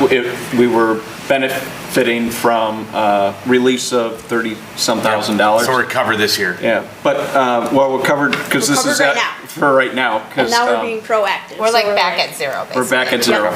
Well, But you are trending better, right? So the revenue, right, and expenses, revenue comes from people using it, but we've increased number of reimbursable for students on free and reduced lunch. But also, there was one other thing that you have done with regards to the plates. How you are the center of the plate and funding. Yep, so we get commodity dollars, and I call them coupons, because you kind of pre-buy for next year, so that's one of the really fun projects. I get to decide how many meatballs we're gonna order next year. Which if you've never done that, please feel free to join me in my office, and we will count meatballs. But, so we focus more on center of the plate, which wasn't the traditional way that the other food service directors have, because my thought process was, that's expensive. But also, we go to food shows and we sample them too, so we make sure that they're good, and they're the quality that we want, that they're not, on sale for a reason. But we focus mainly on that, and I think that helped a lot, because now we still get that price. It's kind of locked in, because we already paid for it. So they can't be like, oh, and this goes up, 50%. So we're trying to do things like that and get ahead of it, because we know it's coming. So we'll keep getting creative, and we're planning on doing fun things, like we're partnering with the high school to offer international meals and kind of get kids excited about that, and it'll be just little samples. But we're gonna start fun events like that soon too, to hopefully raise participation. And on here, you had other proposals that you were considering, like staff meals and stuff. Is that just stuff we are doing, or you're just considering? So we currently offer staff meals, so anybody that works here can come and set up an account and get it, and I actually had two on my desk right now. So excited. But we're gonna get to-go boxes, because my theory is, when you're a teacher, you don't have time. And I get it, totally get it. You don't have time to bring the tray back, you don't have time to go through the line. You might have time, however, to swing by and grab it and go. So if you pre-order it, we'll make it for you. You swing by, grab it and go, throw it in the garbage. So, fun, fast, and under $5. Anything else? Anyone? And Pat didn't even say he told me so. Thank What's that? I said he didn't even say he told me so. Oh, Pat's gonna come up for just try not to meal to just go. try not to use too much plastic in the No, in the to-go stuff. I will maybe buy There, I got a sustainability thing in there, huh? Paper products. Nicole, thank you. Yeah, thank you, Nicole. And we're gonna shift to the academic calendar process. I have a clicker for Michael. This is item C. So you can drive. It's gonna be long. No, I mean, I'll look. Go around. We're almost there. Double check. That's a lot. D's. It might be a slight. Good? I'm sorry, E. All right. Good evening, board. It's about that time of year. We start talking calendar for next year. Just a reminder of the process that we go through. We start by just duplicating the calendar from one year to the next, look at what's unique in the calendars. There a leap year. When does, for us, the big one, when is September 1? Because by state statute, that's when we can start. September 1, unless we ask for a variance, typically approved for construction. Review the calendar. I do communicate with and talk with the St. Joe's parochial principal, Chris McGee. We have a staff input survey. We don't necessarily do that every single year, but every couple of years. We did do one this year, just to determine the staff priorities. And then we, from that, build a calendar that, one, meets those DPI requirements of hours. There's big confusion on days versus hours, and why does some districts around us have a lot more days in their calendar? We used to be required 180 days, now it's just an hour count, it's not a day count. So we still have neighboring districts that do have quite a few more days, 5 to 6 more days than what we do. But the other part is the length of their day is also shorter, so they are required to have more of those days. So they may not necessarily actually have more hours of instruction than we do, might have the same amount, but they might have more days that they come to school. And again, part of it is just moving us towards that vision or academic model. When we create this, like what's in the best interest of our students, our staff, professional development plays a lot into that as well. And then can we meet those identified priorities of our employees? Drafts got reviewed yesterday by the PLC teams. So it's about 30 educators from across the district got to see sort of the two options that came out of that. And we're able to provide some feedback, and I have some of that feedback that I'll share with you tonight. And then you guys get to look at it today, give me some feedback or priorities that the board may have or want to see. And then typically we take action in January. A couple unique things about the calendar for this year. September 1 is on the weekend, so the earliest that we'll actually be able to start is Tuesday, September 3rd. So that's unique to this calendar. Another unique thing is we have Thanksgiving is late next year, so the fourth Thursday is actually, or the third, it's a week later than normal. When we go to winter break, we have New Year's is on a Wednesday, so we have these 2 days here. Do you come back for those 2 days or do you take them off? As I reviewed the calendars that are out there, almost all schools that I've seen are coming back on those 2 days, but that's something that we could look at. Always when is spring break? Is it earlier in the month? Is it later? Some of that's a little bit dictated. We've never landed on like it's always this week. Some districts, they just say it's always the third week of March or it's always the first week, whatever it is. We've never done that. We've kind of looked at the calendar to be a little more strategic. You can see Good Friday is late next year. So we have a late Easter. And then always the big one, where do we end the school year? And how close can we get that end to be to Memorial? And if we just flip the calendar 1 year to the next, this is where we ended. Part of this flip though happened previous to the board conversation and part of our survey on return to learn days. And return to learn days and the financial impact that they have. So these were two of the questions that were added to that survey of priorities of knowing that the funding that we get from the current return to learn days, are you in favor of that? You can see 50% said, yep, that's a funding revenue we should go after. 33% said they are indifferent if we leave it at 2 or we add the third day. Only 15% were not in favor of that.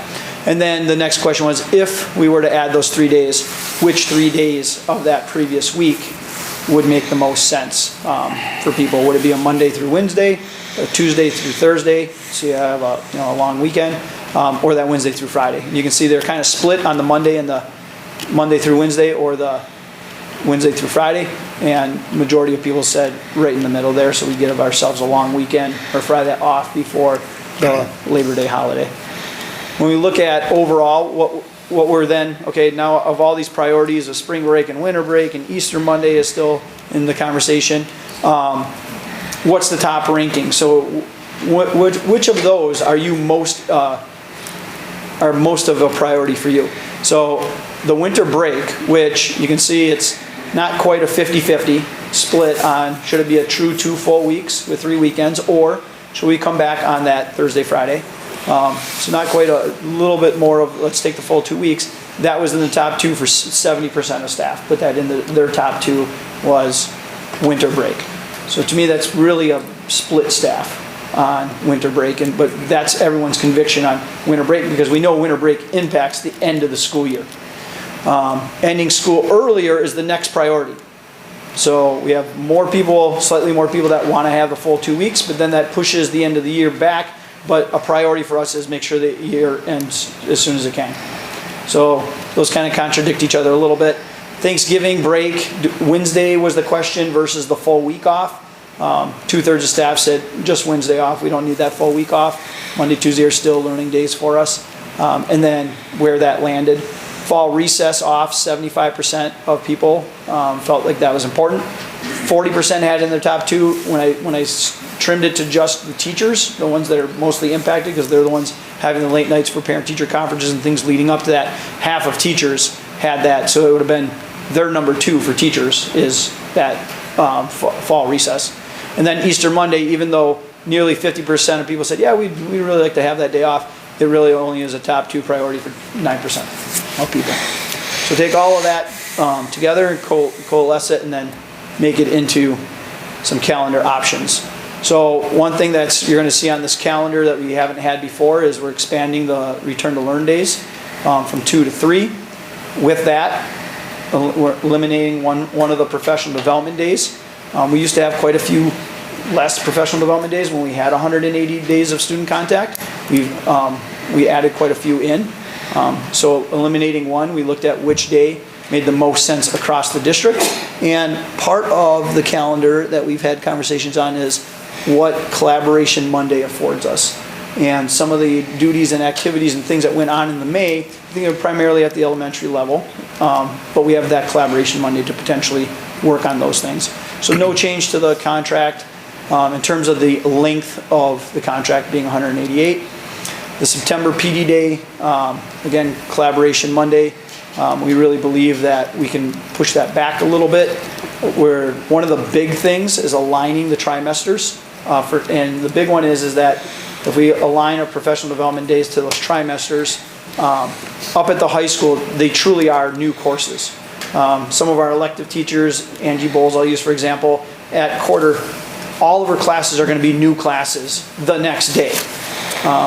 When we talk, some of our PD days did align more to the quarters, and the only building on the quarters are the middle school. Now, they do get a new set of students each quarter, but it is the same course repeated 4 times.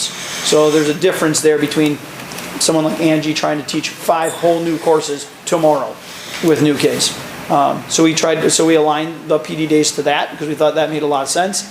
One of the big things on the survey, it was sort of when do you want spring break, earlier in May, later and into April, or excuse me, into March or down into April. And then there was a other, and 5 out of the 6 comments were, can we align to River Falls?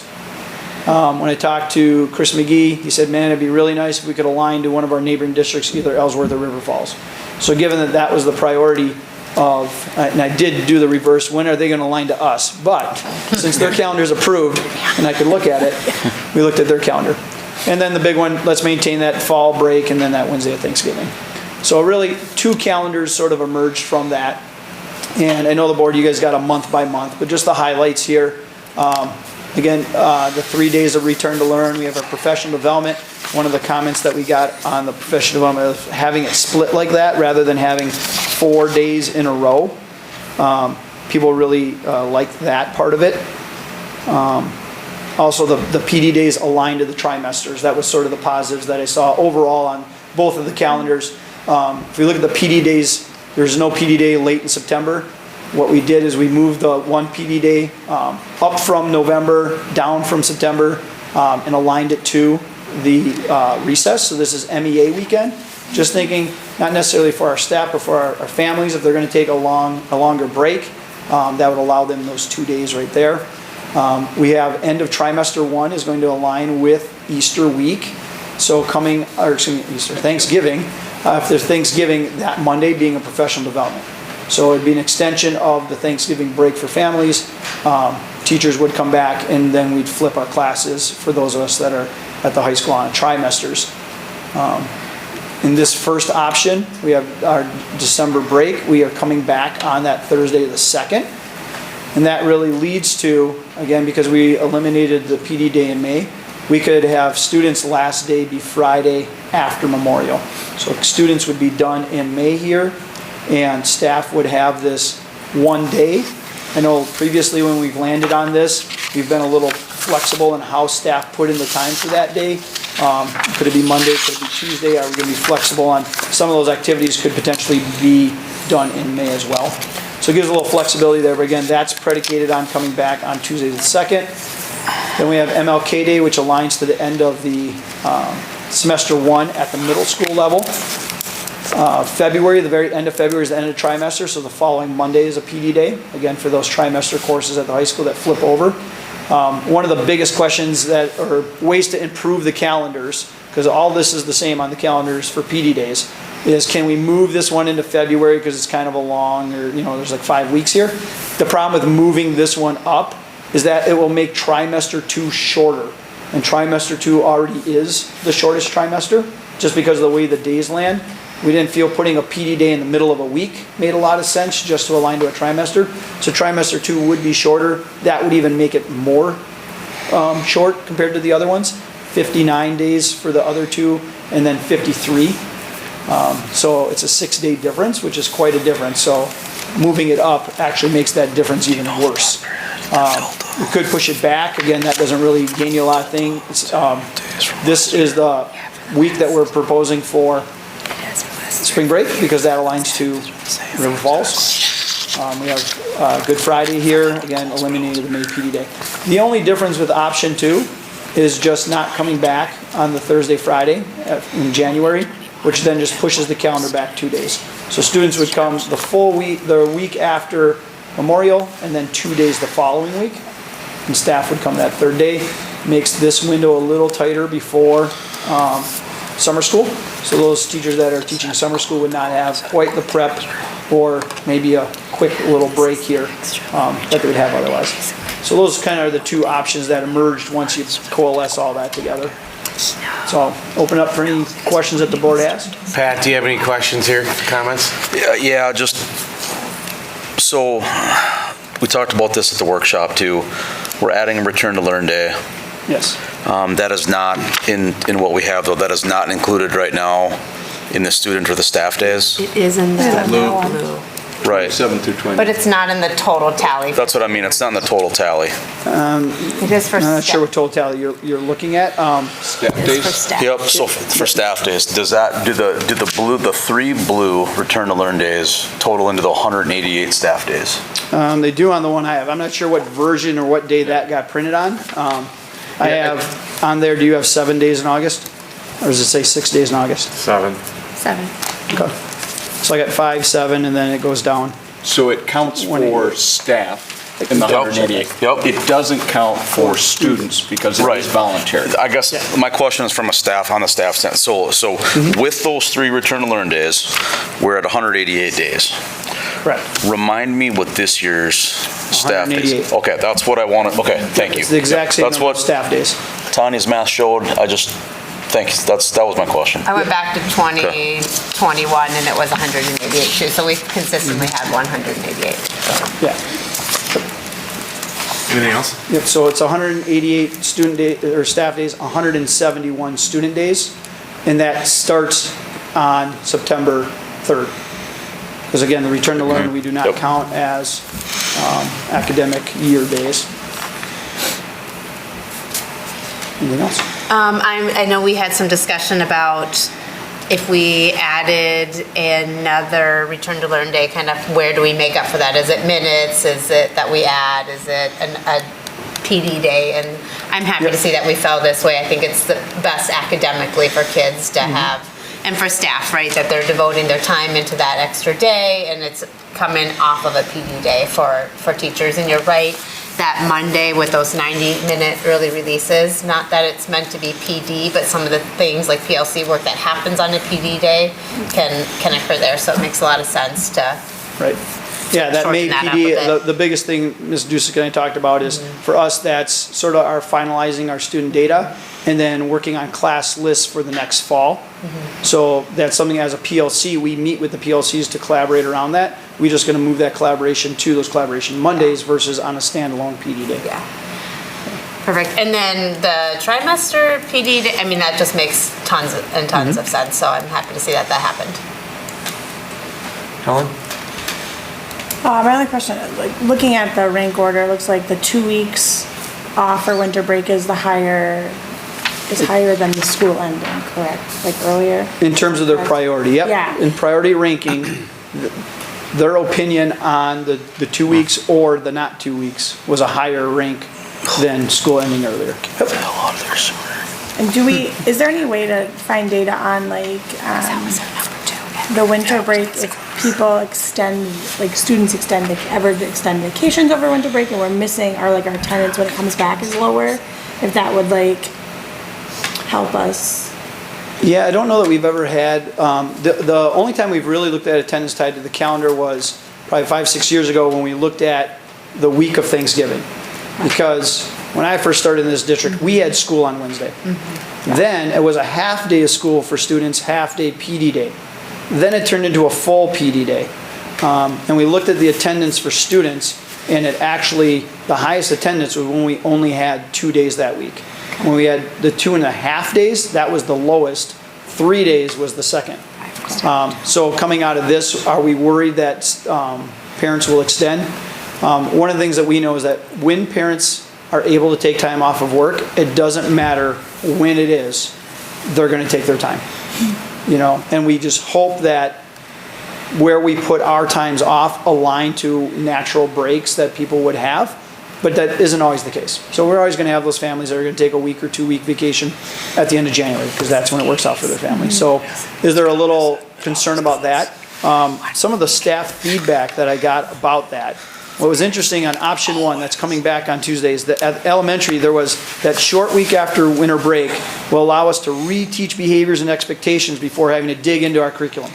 So that was the comment of an elementary teacher. But on number 2, where you do take the full 2 weeks, the comment from a high school teacher was, it's easier to get the whole week of kids reacclimated than trying to start back on a Thursday.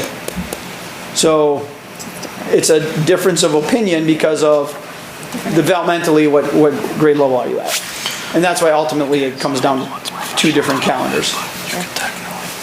So what I need from the board is there anything up here that you feel like you would want, again, you pick up one day and you move it, you lose a day somewhere else. Is there anything here that you guys see you want moved? And then is there anything between now and January that you would like me to do either through survey or with staff to get them to weigh in? I know last year you guys asked for that. Again, the calendar isn't bargaining, it's non-negotiable. It's up to you to make the decision. If you want them to weigh in on which option, now that they see it all on paper, I think some opinions might change about that 2 week need or not. Yeah. Now that it's been worked out. If we don't have any other changes, because the only change is really the winter break, right? So does the board have any other changes that they want to see? Are we good? No. I was saying the same thing, Michael. Just put it back at the teachers if you can and just have them vote on A or B and see what you get. And if it's 50-50, then we're gonna have to make a decision, or 49-51. But if it's 70-30, I mean, then it makes a pretty easy decision.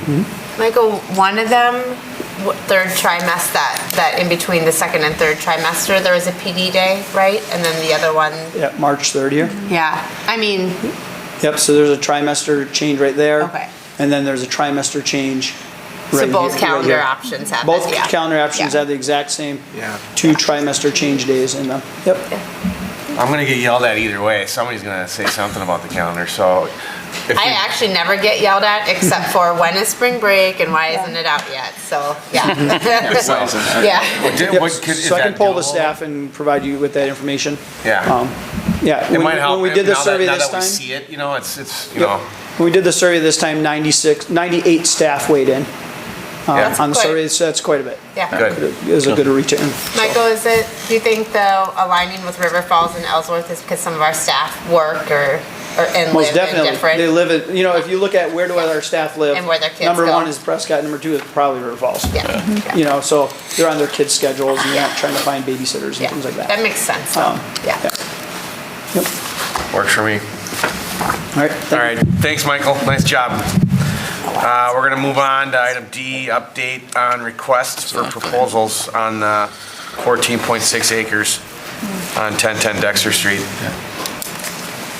All right, so if you recall, at the end of last meeting, we went into closed session, we opened up proposals. We received more than one proposal. You had a gentleman here earlier that talked a little bit about his continued interest. At this time, I think for the board, based on 2 very significant things. One is the next item that we'll be talking about with regards to our financial situation and referendum, is that all of our bandwidth should be specifically on that and working on that, and versus trying to negotiate across multiple parties and also trying to balance the interest with the Cooley River trails. And so, although we're still looking at and identifying, it is still available to be purchased, and it may be something if the unthinkable were to occur, that our community doesn't support a referendum, then everything will be on the table. And at that time might be, I think, the best time for us to reconsider. So kind of from an administrative point of view, the recommendation would be is that we have the offers, we'll continue to reach out to the city, we'll reach out to Cooley River, and hold until after the referendum to bring it back to you if that is the board's wish. Anybody got any questions or comments on this one? makes I mean, we got what we wanted out of it. I just right? want to be clear, we're kind of pausing on our negotiations with that. That's where we're at. So we're pausing, we'll continue having conversations with people that we've been working with, but we're not at this point selling it, so. Just because I think people need to hear that. Exactly. All right, moving on. Item E, discuss the need for the April 2nd, 2024 referendum. And now we're going to switch presentation styles. It may take a second here.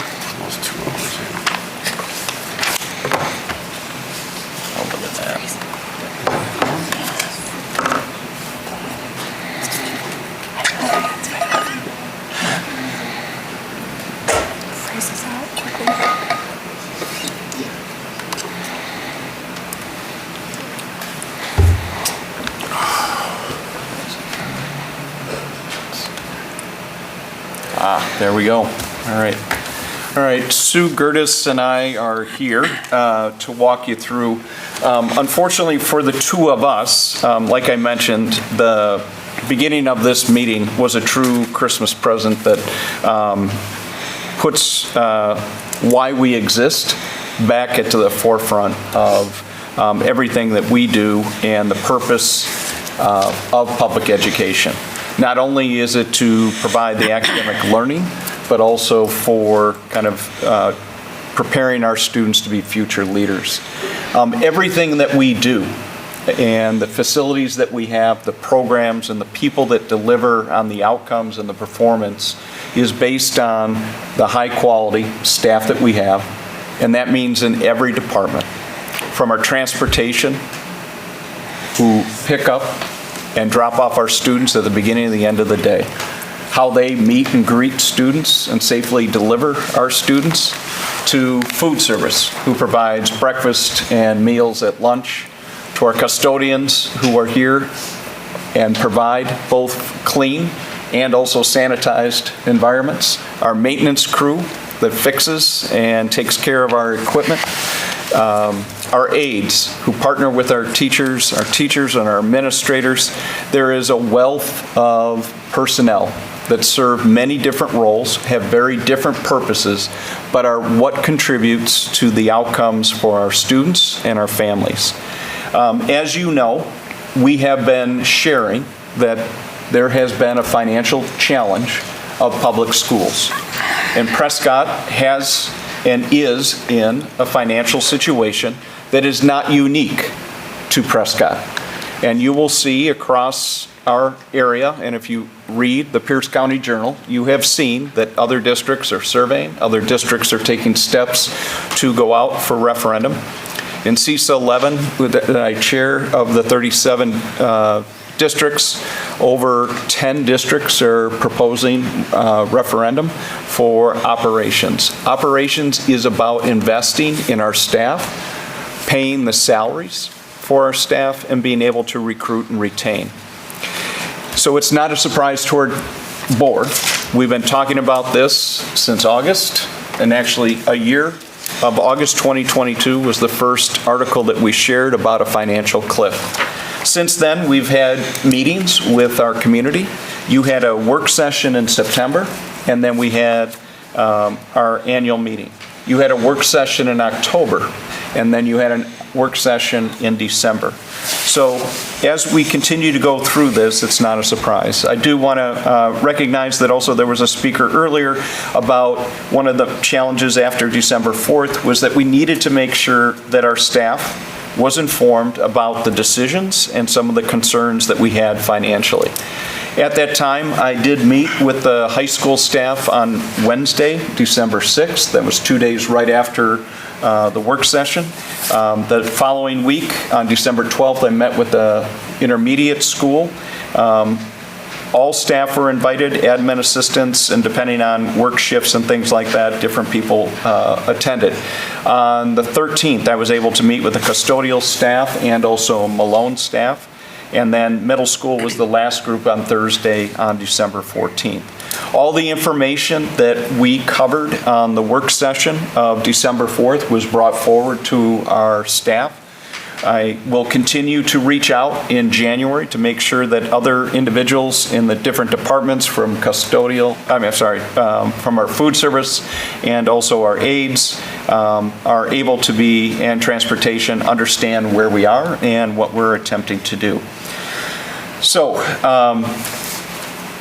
it's not easy to be a superintendent and to be the face of the district and prior to the holiday break, to face each and every one of our staff or give them the opportunity.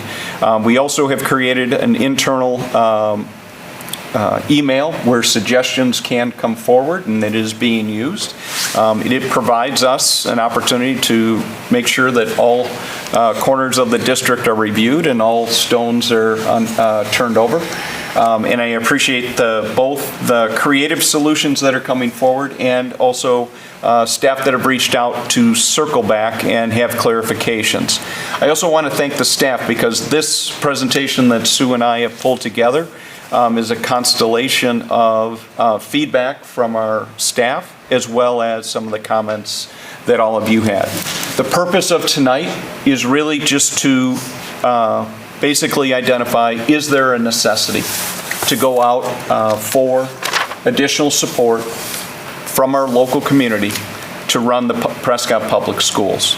The second thing is, if it is yes, that there is a necessity, is when. And you're limited to certain dates in which you can ask the community, and also it has an impact about when money would arrive.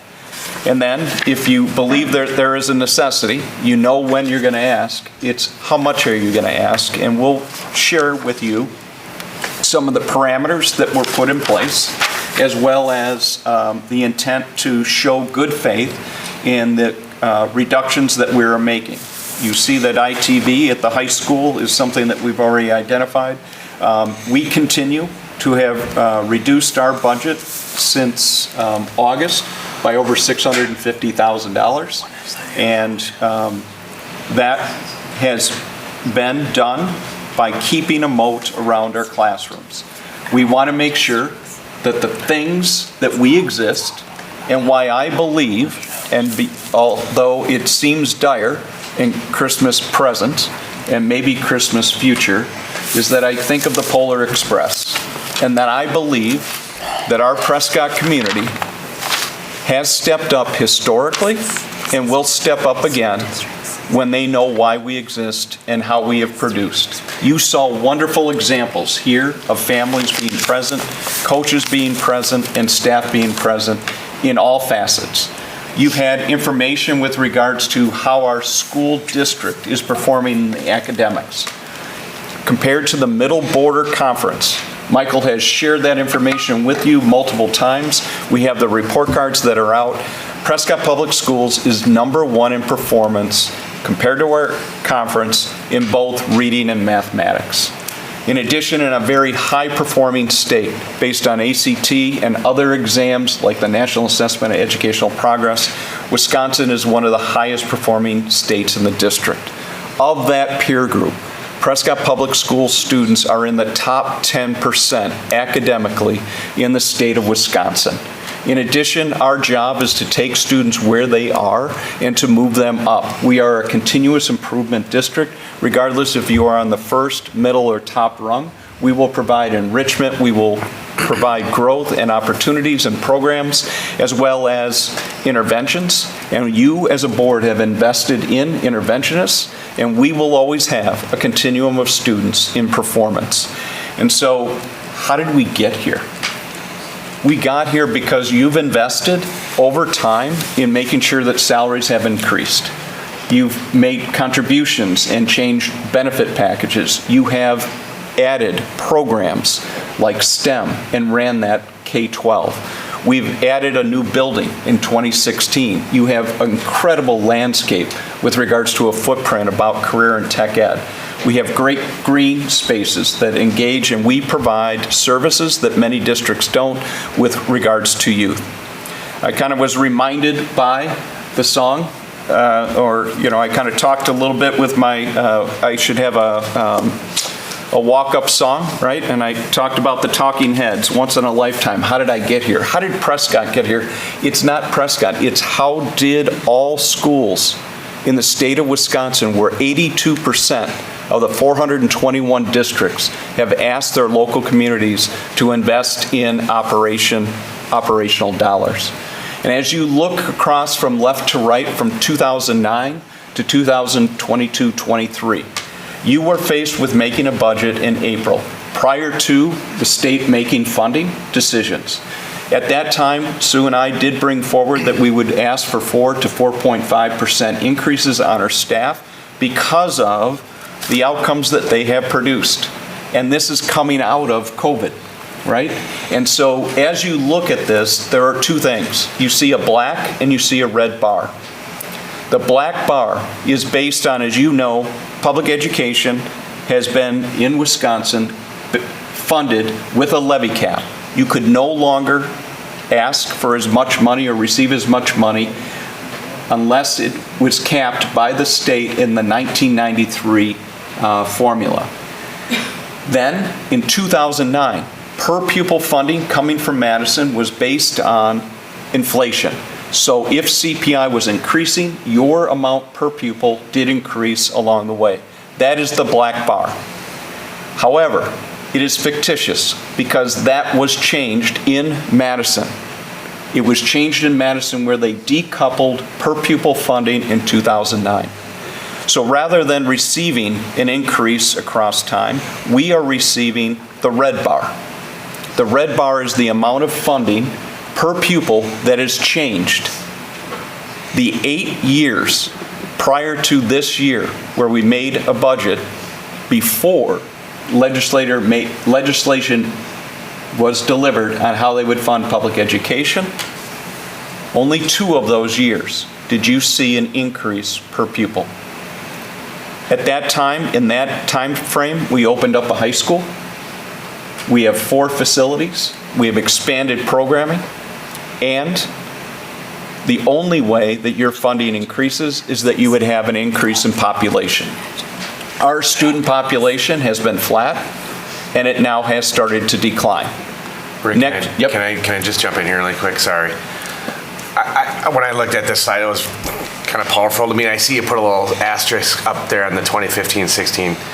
That represents, is that the last time we passed a levy cap override operation for the district, correct? Yep, it was in May of 2016 where we went to the community and they came through, as they have historically, to give a boost to our revenue.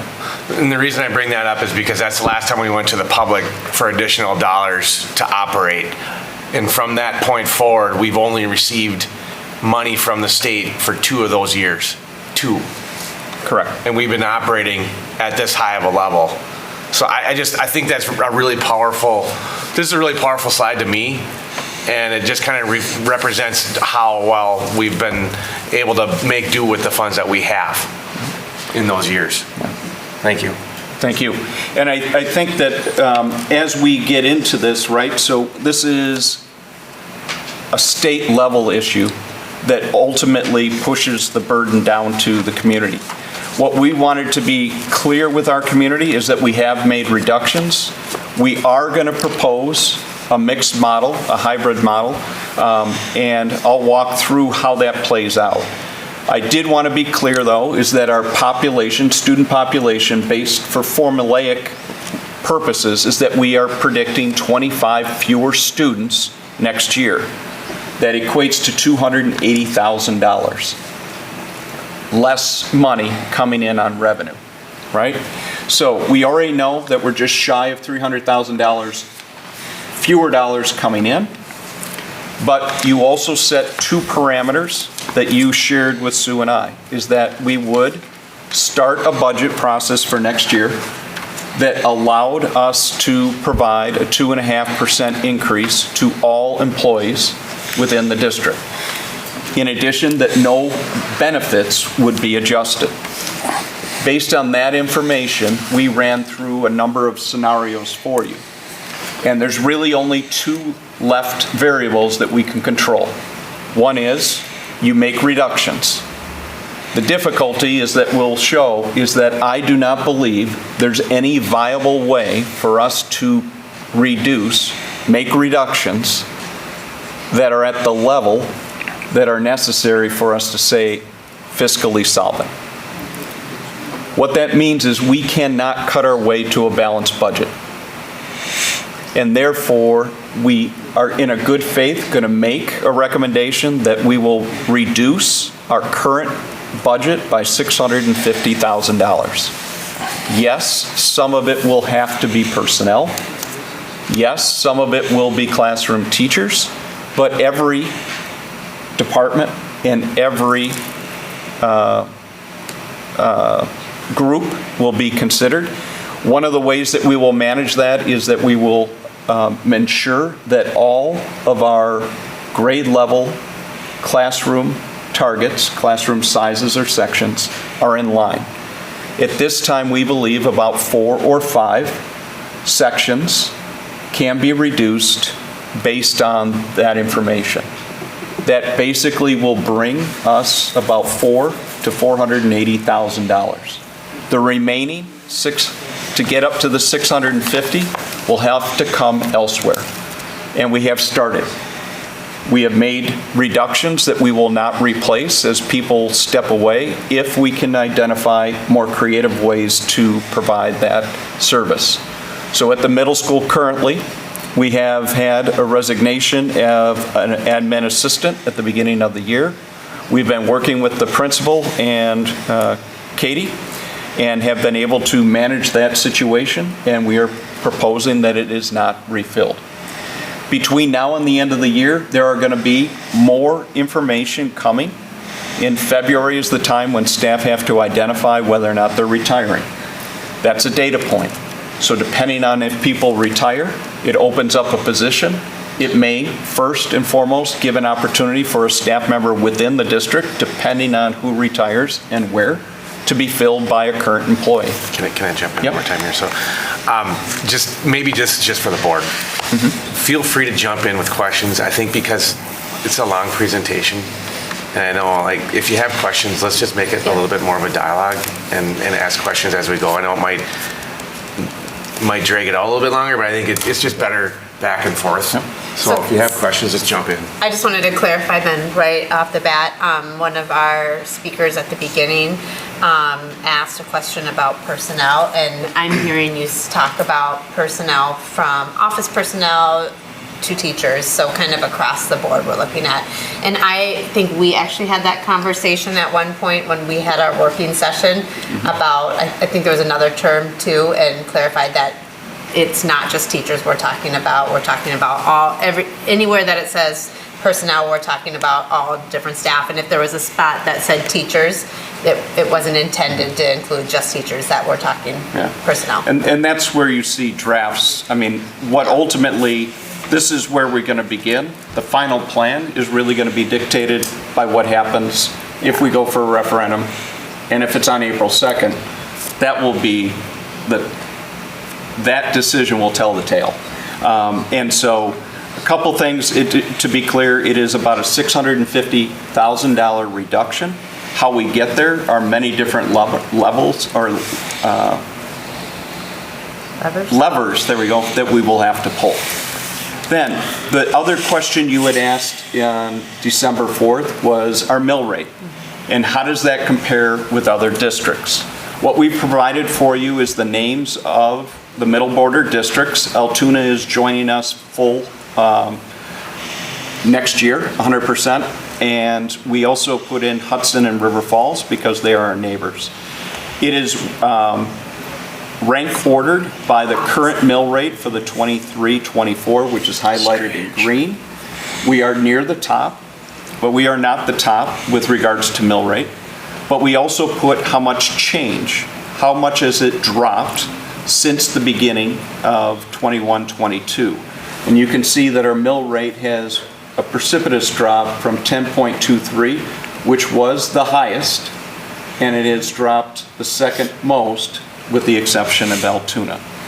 So there have been steps that have been taken to make sure that we shore up our finances and get our financial house in order. As you know, we had a finance advisory committee that made proposals and allowed us to go out to our community, and we were successful in passing a $15 million infrastructure. All of that is taking the weight off of our capital investments from Fund 46, as well as our Mike Hoyka's budget for facility and grounds. We believe that based on that, our community knew that when we did a survey, we were looking at a very more aggressive plan, up to 21 million. The Facility Advisory Committee, we went from 12 million, and ultimately, when they looked at what was there, they said, ask for what you need, but no more.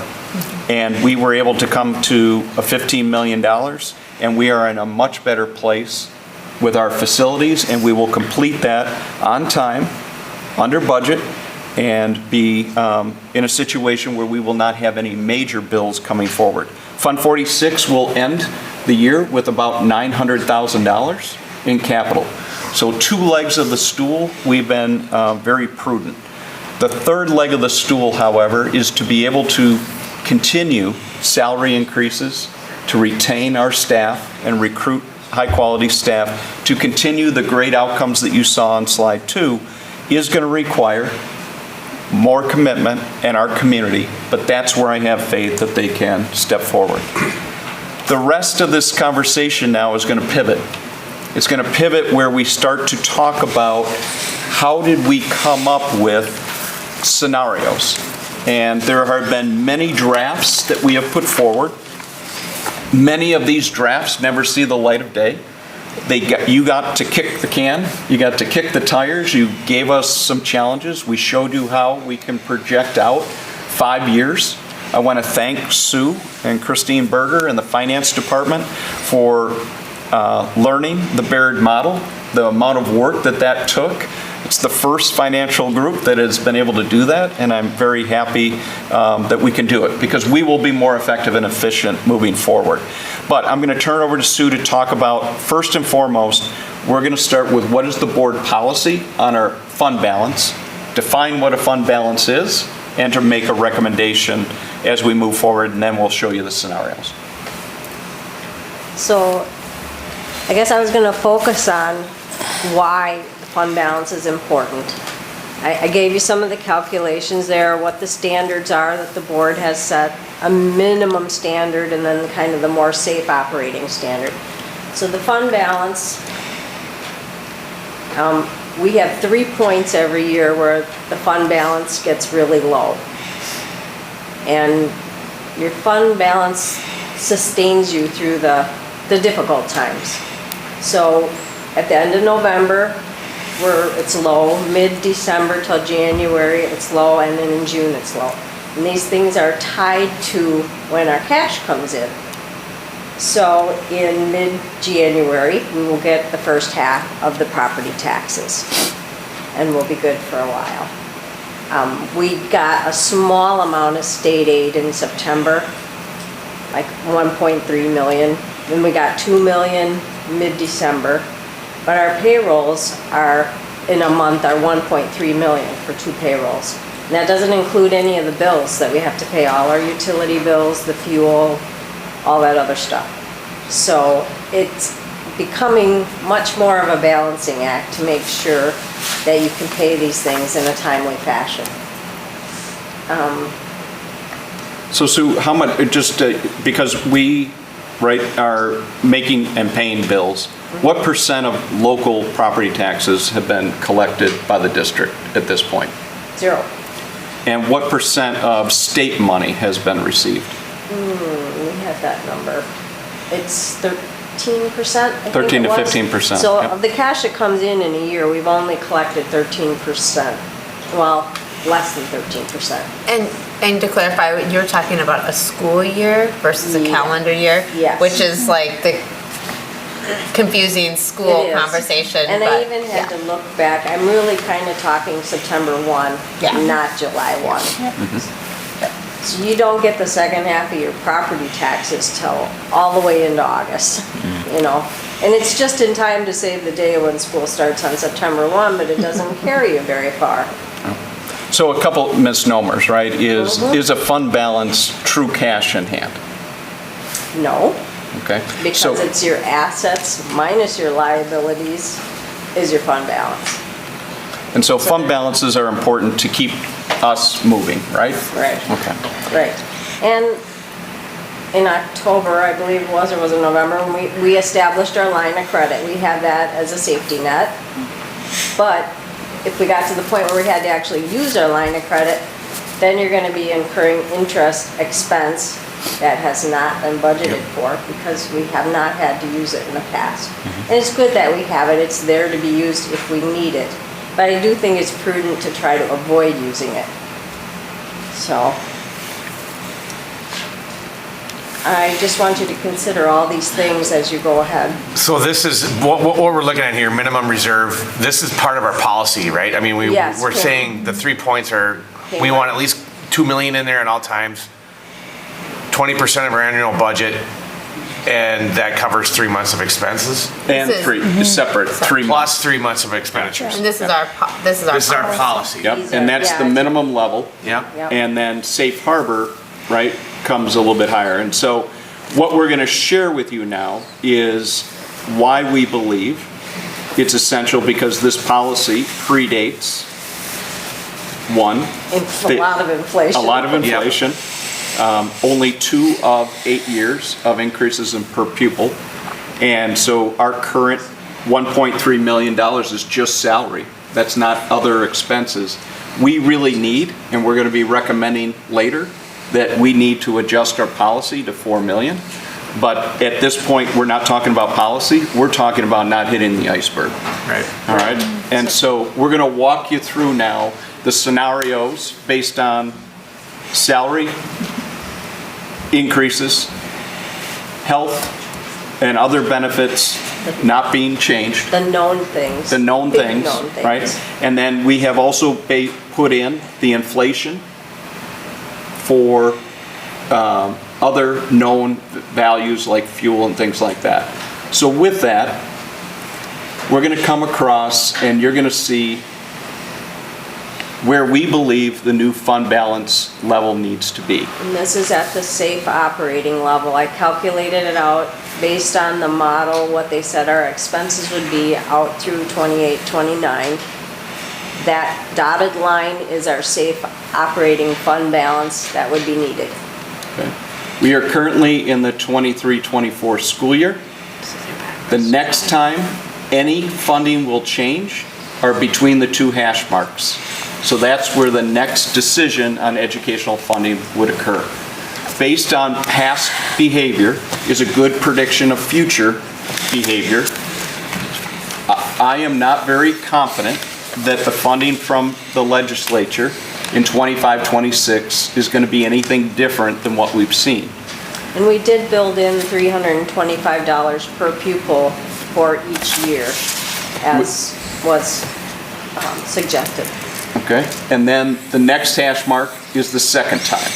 So our goal for you is that we're going to try to get the district out to 2029 and still have a viable fund balance so that you're not borrowing and that you can keep the programs and the outcomes that are there. I think that's what we got to decide. Do we want to go to 2029 or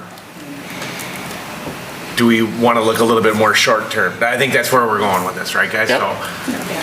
So what you see here is not anything we would suggest, but if we do nothing, if we do not make any reductions, and we do not receive an investment from our community, the X marks the spot. At the end of 26-27 school year, we will have $0 in our fund balance. No one would suggest, nor did the board believe, that we cannot do anything, right? But Clarification, I'm sorry, I'm looking at another document that signifies, so the red line is literally zero, right? It's not the zero mark below policy's fund balance, correct? It's zero. Yep, it is true zero. Yeah, okay, all right. So that's the reality, right? And so we know that we have to, and I'll refer to Beckham, we got to bend that curve. And we're going to be talking about how we're going to do it. The next thing was that we talked about making cuts. I do not believe that we can cut to a balanced budget, which I said, but I do believe that we have an obligation to look in every area, and we've been doing that since August, and we'll continue to do it. You saw that the high school came forward with a proposal. So we are doing everything we can to make sure that we're effective and that there's no fat in the system. Rick, I gotta interrupt. Just to clarify for people watching right now, the red dotted line is where we want our fund balance to be at all times. That's our goal. I mean, that's not the Per policy. Well, well, let me clarify. Not per policy, but go ahead, Rick. It is part of policy, because policy is a three-pronged attack, which you have to have 20 to 25% and 3 to 4 months. And so that dotted line is something that is now significant. Let's be clear that that dotted line is, if we want to stay within policy, we have to be above the dotted line. Yeah. And go ahead. And Sue, the new model, correct me if I'm wrong, the reason that the red line, right, our policy is curving upwards is because if you've attached escalation to cost, correct? Yep. So that's why it's not just a static. You brought this up. Okay. And we added escalation on things that we knew, Like right? the health insurance is going up 9%. Okay. Heating fuel is going up 13%. And we have the wage increase in there as well, the 2.5%. Knowns. Right. Everything else I left flat. Sure. So frankly, there's still a little risk there. Or more. Yeah. Right. Because you can bet your groceries are going to go up. And So then the board asked, is there a way that we could ask the community we'll make a good faith effort of making reductions. And can we make an ask that would not increase the mill rate? Because you've seen how the mill rate goes down, the proportion of what people pay. We were hopeful that we could do that. Regardless of what we do, the mill rate's going to go up. And $600,000 was a good faith effort to ask the least amount of money. The difficulty for us is that when you fall below this red line and get below this, it is where we start to have to do what? you're spending your fund balance. So then you start your next year with an even lower beginning balance. And because we don't have funding from the state all at the beginning of the year, that means we will have to tap our line of credit, which means money is going for taxes. It also means, Sue, do you have to change how quickly we pay vendors? Probably, because our line of credit is for $1 million, but that doesn't cover a half a month hardly.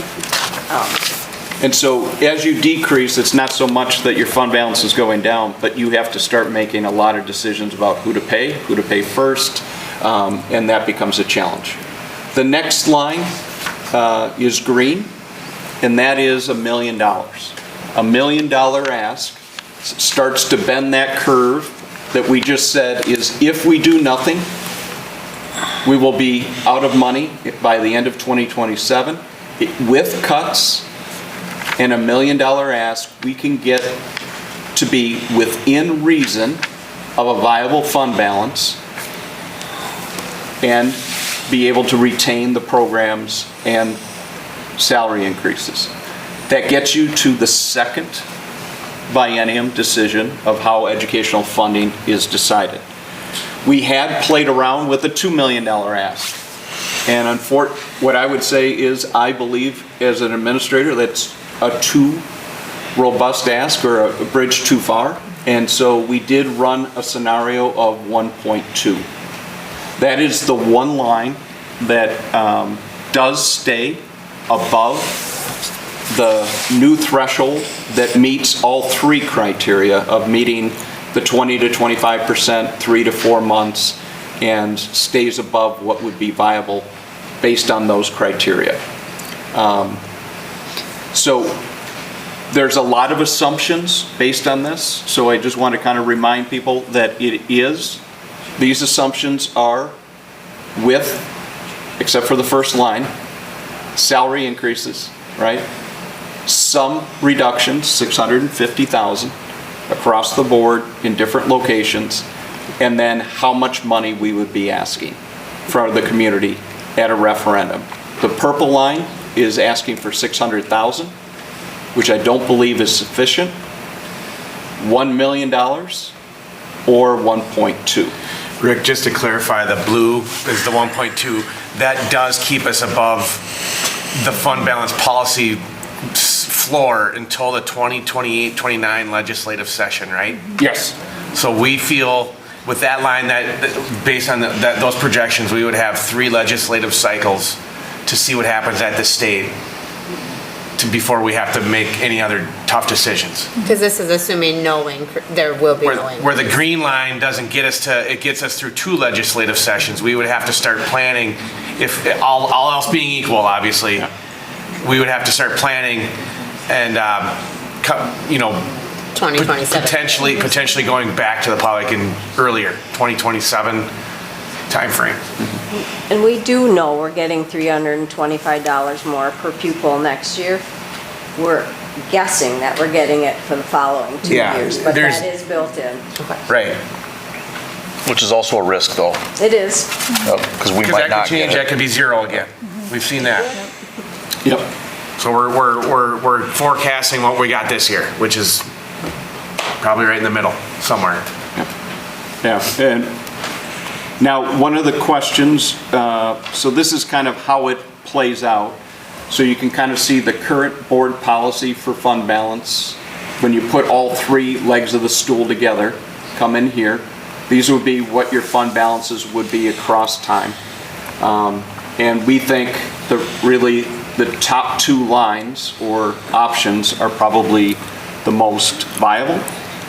You obviously have the opportunity to tell us to make more reductions and ask for less, or make fewer reductions and ask for more.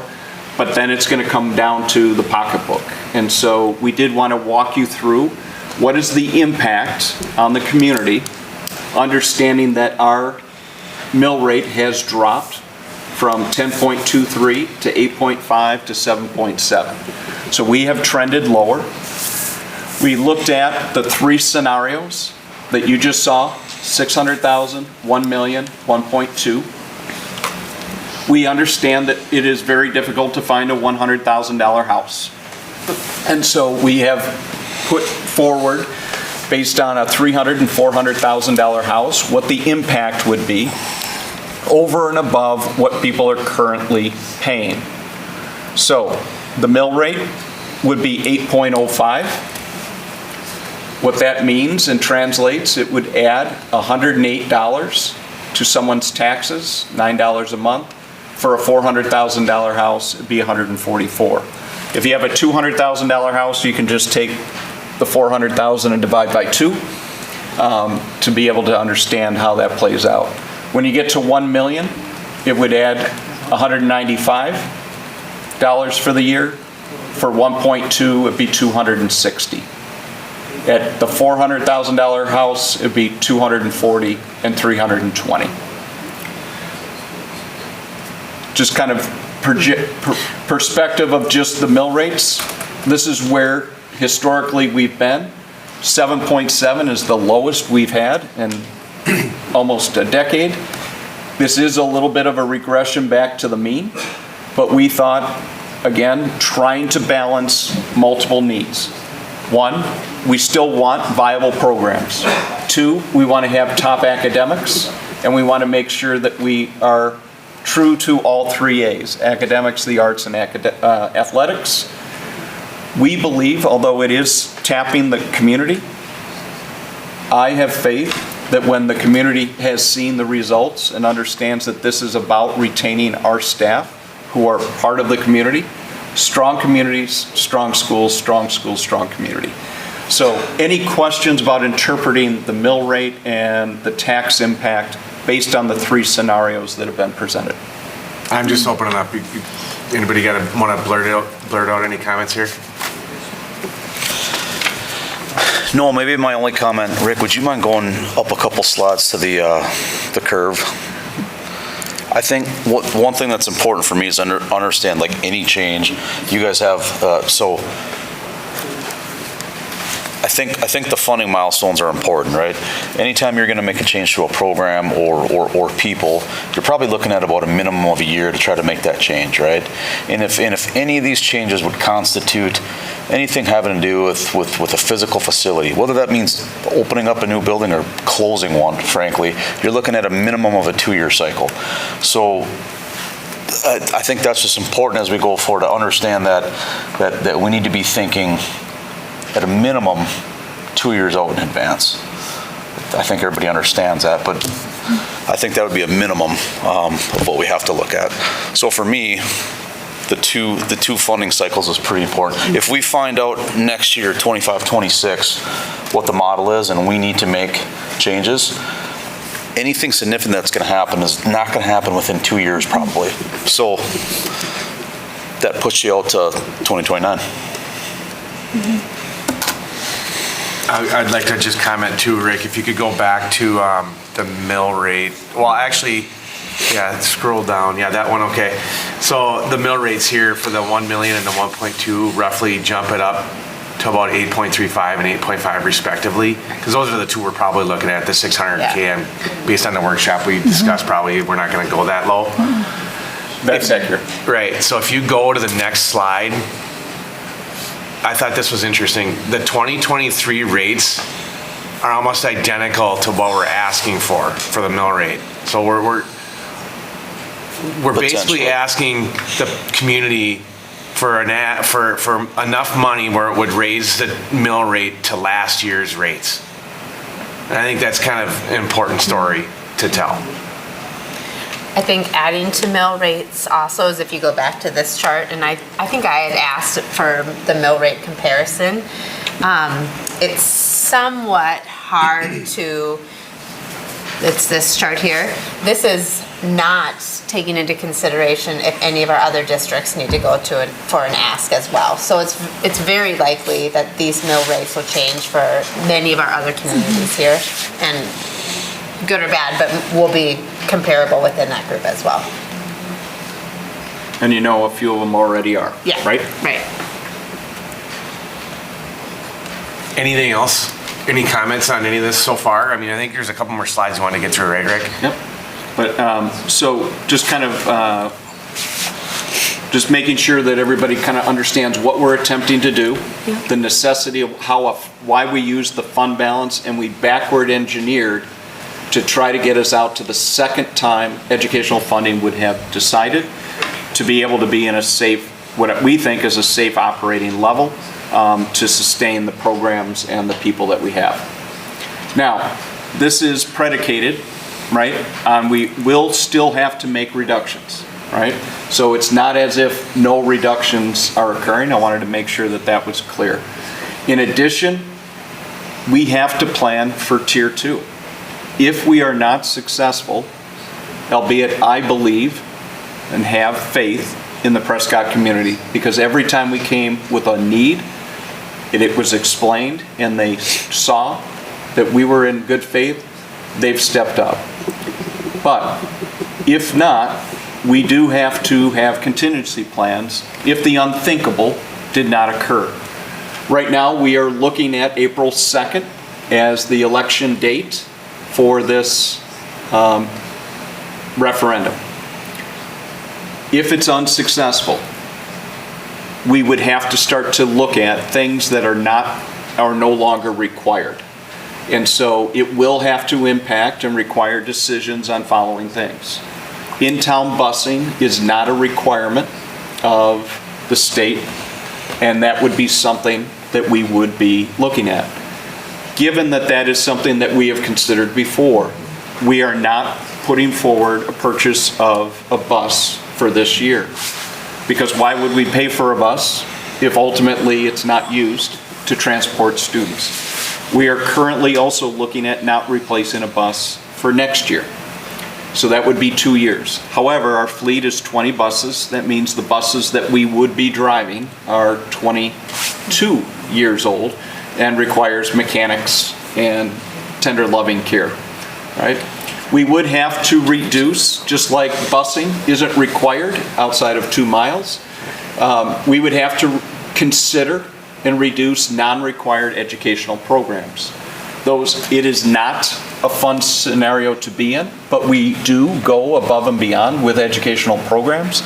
We also sometimes provide additional instructional minutes in programs, and so that would have to be something that would be considered. Currently, our class sizes rival many private schools.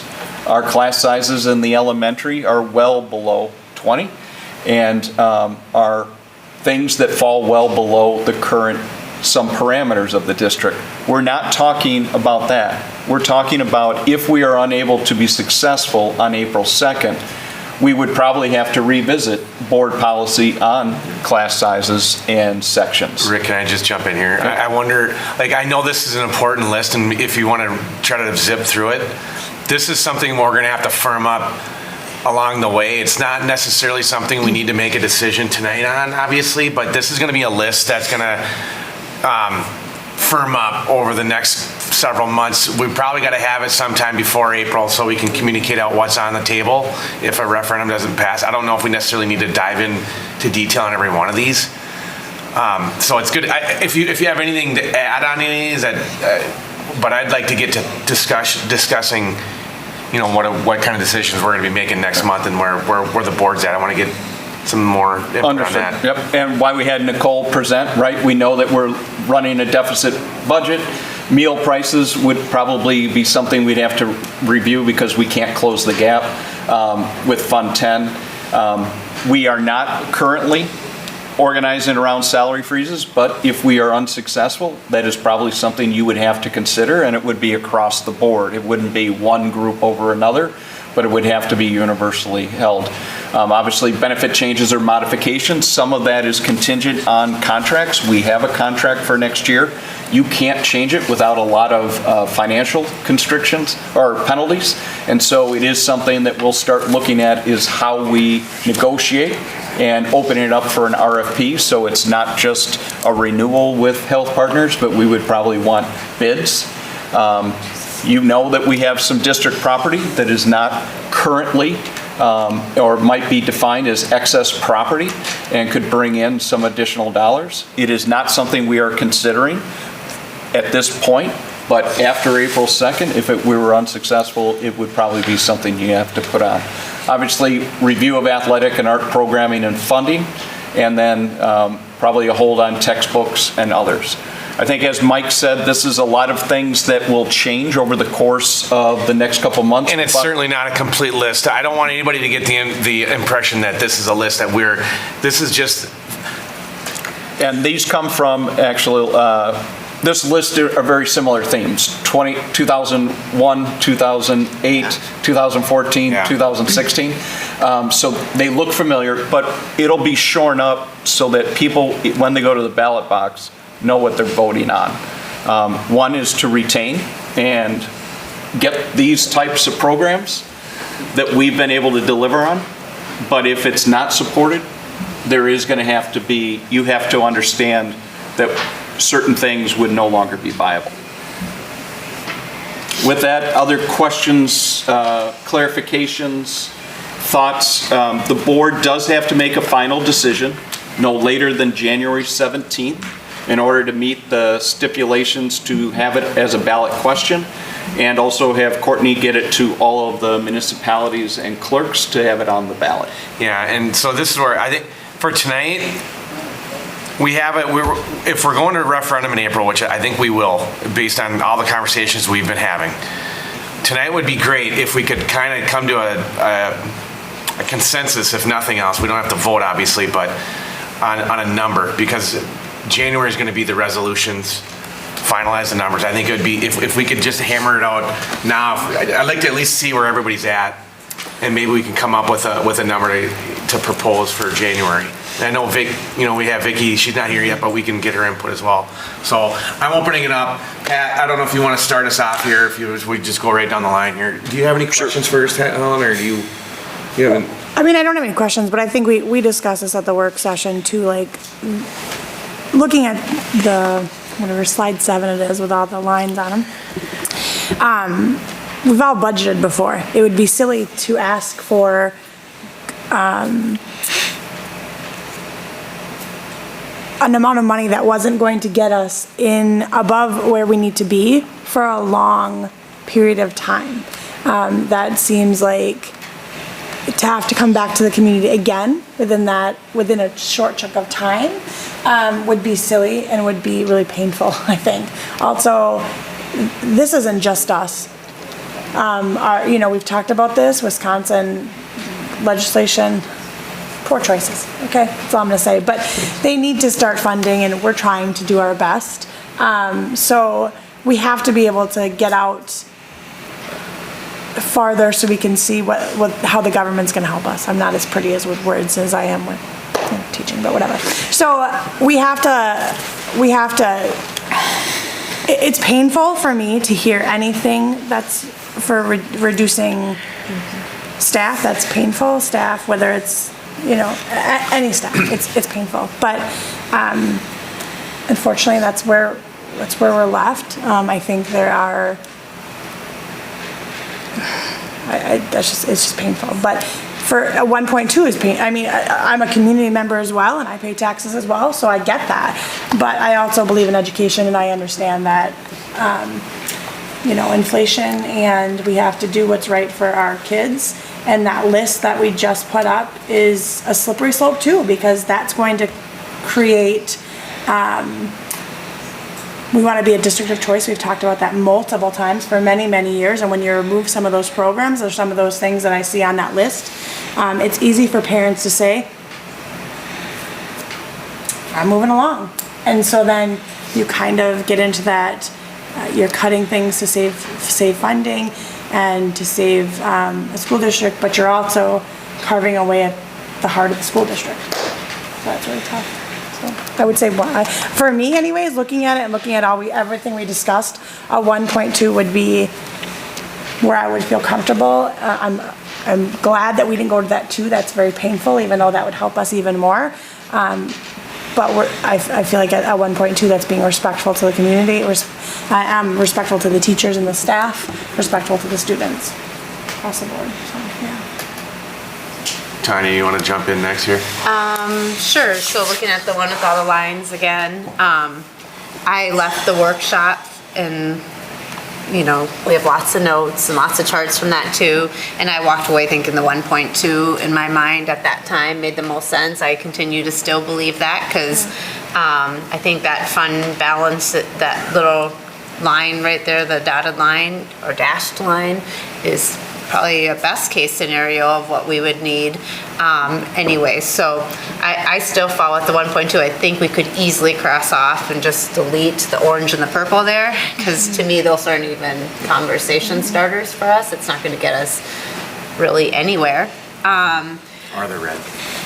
Yeah, get rid of the red. Yeah, right. We're not going to do anything. It's really, to me, the question of the blue and green between us. I know that our district, I feel, we don't ask this very often. It is a reoccurring ask. That's something that we didn't say very, super clearly. It's on here, but it is a reoccurring ask. We don't ask very often. We have worked very hard with no to minimal increase over the past, 6, 7, 8 years. To be responsible with the budget, to create new savings avenues, to look and find all kinds of ways to save money. And I think that unfortunately there's every so often we have to go and ask from our community. I think, Rick, you're completely correct. We have really good results. I think people value our school district, value our teachers, value the community. I think people are probably feeling as disappointed as we are about how the government has chosen to provide financial assistance for schools, and Unfortunately, this is just where we're at. I again prefer the 1.2, but I could live with the green there too, 1 million. Yeah, not to repeat everything, I agree with everything that you guys said. How our government chooses to fund us, I think for me too, is they try to not make it political, but it is.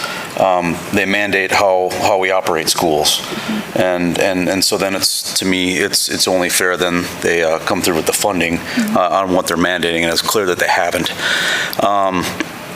We have been a very fiscally responsible district, a very high-achieving district. I think that's fantastic. I don't want people for a second to be confused with us talking about this of having lack of foresight. This is an issue that's been talked about for multiple years. I think Dr. Spacuzza has done a nice job of saying, here are the risks. It's volatile with funding. We've had to make decisions based on forecasting that we were getting out of the state. We made those. We are now in a position where we have to make a decision. I think the fund balance is super, super important. We're into it right now. And so for those who may say, well, why does it have to be $4 million? You know, that's a lot of money. It is. But we're into the fund balance right now. So case in point why it's so important. I think that's a really good point. This year, we're operating by using our fund balance. In part. In part. Yep, 900, plus $900,000 is coming out of fund balance just to balance this year. Mm-hmm. So the fund balance is important. Policy that had been set years ago was important. It was wise. I'm glad it was done. When I think about the dollars that we're potentially going to ask for, and I know for you guys too, not having salary increases and changes to benefit, that was a non-starter for me, and I think it needs to be until, or if the community decides otherwise.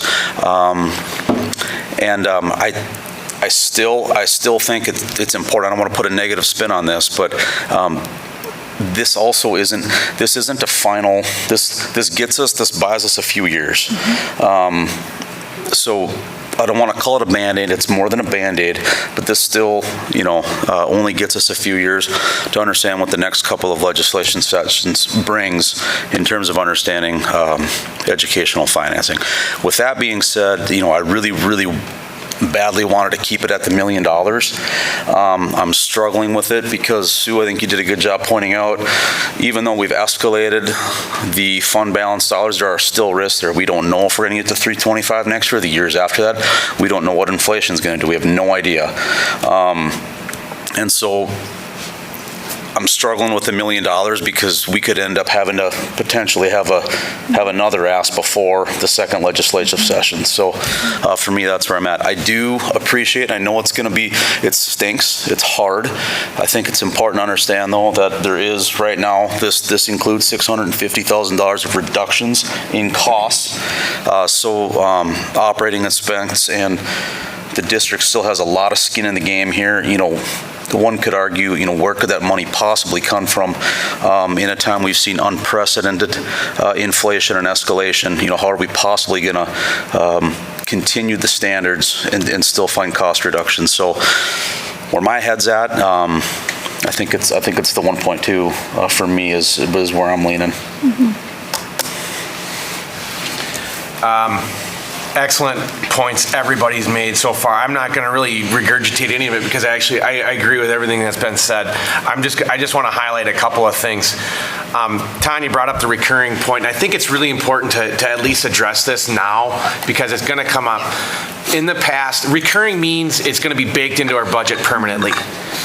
In the past, we've done, for years, it was a non-recurring referendum that was decades ago. And I don't know, I don't have the exact dates, but the problem with that is you have to go back and ask the community every X amount of years. And in Prescott, it was every 4 years that we had to ask for, I believe it was 1.3 million every 4 years, just to run the district. With the same budget as before. Right. Just to run. These are operational funds that are used to pay people's salaries and benefits. 90% of it, I'm just making up a number. I know it's somewhere, it's very high, 80%, whatever it is. Non-recurring is, to me, a bigger Band-Aid, because then that means we know we're coming back. We know we're coming back if we were to choose non-recurring. Recurring makes sense given the historical, given the last 15, 20 years in the state of Wisconsin, especially in the graph that was previous, where the funding has been very, very minimal.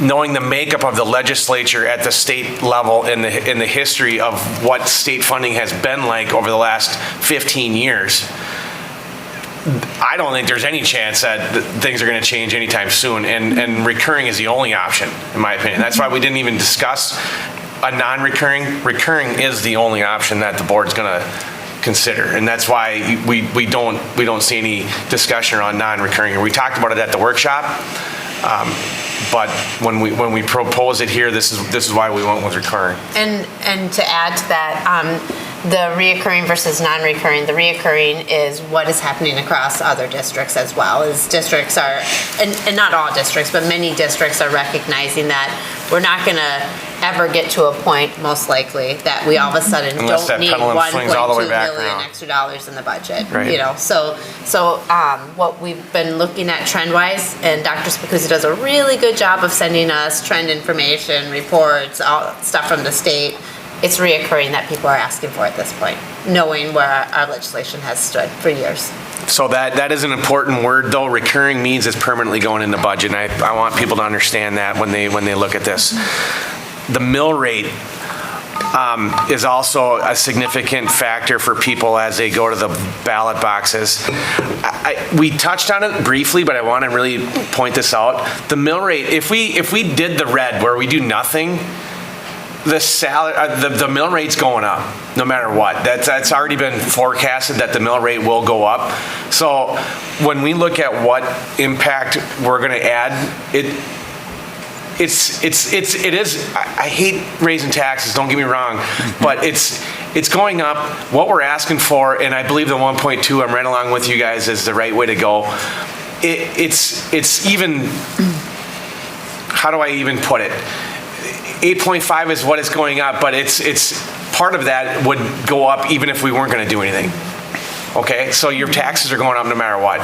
We're asking for at 1.2. We're asking us to get us back to last year's mill rate. That's what we're asking for. It's after Prescott just got reassessed and we all got hit with it that live in Prescott. I can completely empathize with everybody that lives in this town and in the neighboring townships that we're taxed high as it is. We're a highly taxed district, and that's just the way it is. It sucks. But this is the situation we're in, and I think we all agree that we want to bring it back to the community to make these important decisions for our schools, because the state isn't doing it. The state is putting it back on us. I've said this before, I'll keep saying it.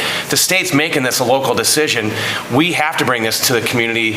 It's our responsibility to bring this to the community, and I think we're landing on a good number at 1.2 because the one, again, I don't mean you to jump around, Rick, but that $1 million ask only gets us through 2 legislative sessions.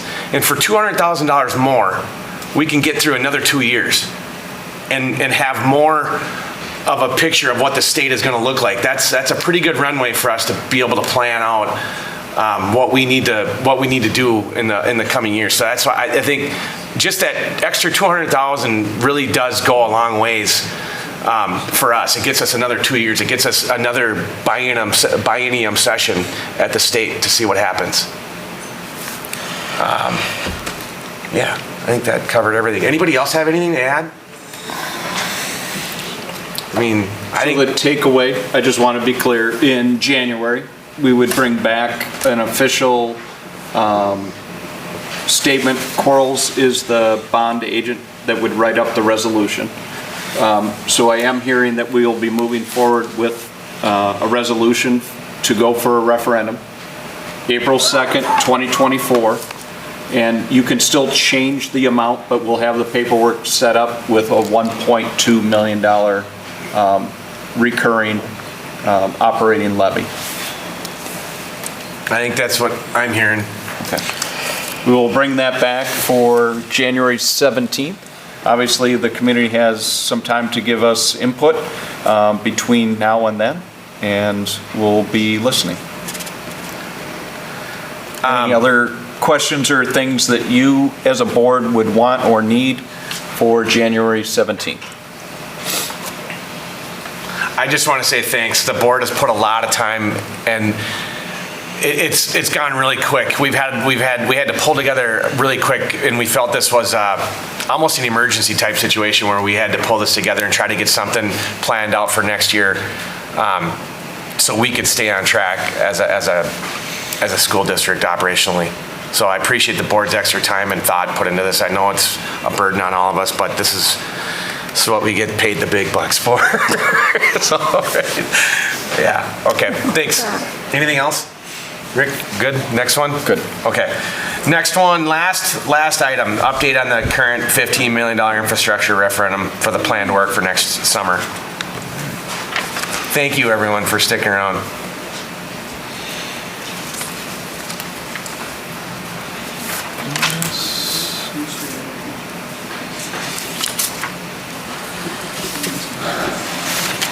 All right. As you are well aware, our community has invested $15 million to take care of our facilities. It's where our students are learning, where our faculty and all staff work. We've made really good progress. I wanted to give you an update that next summer's jobs are have already been bid out, except for some things that we're tweaking, and we'll get the final budget numbers back. The benefit I did want to share with you is that we are currently, at this time, trending really well on our budget. We still have money for contingency.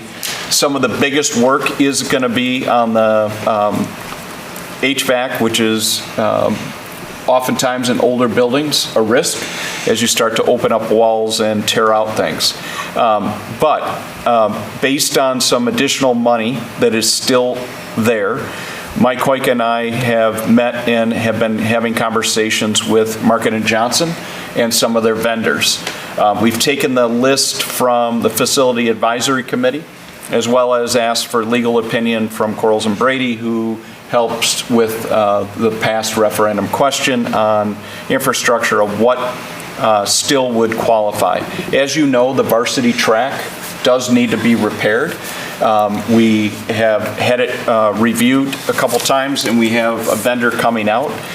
That is slated to be used under Fund 46. The challenge is that it does qualify for Fund 49, which is the infrastructure. The benefit of not tapping Fund 46 is Fund 46 can cover all 4 buildings, meaning the high school, and we have started to see some work and broken pipes that require additional dollars.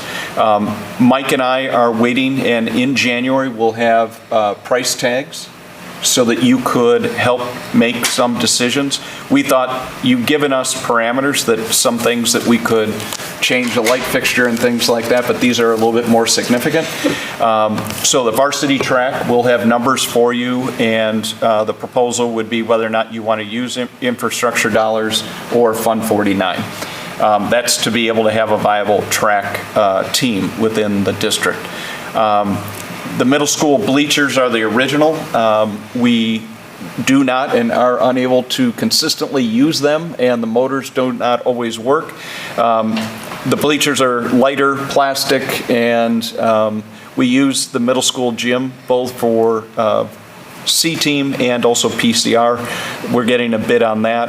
And then probably one of the bigger items that we wanted to mention is that when we talked and looked at the Facility Advisory Committee, one of the things, safety was always paramount. And at both the middle school and at Malone, the district office, or I'm sorry, the principal offices are in areas that are not accessible. And we've been monitoring the number of times the admin assistants are answering the door or going down to open the door.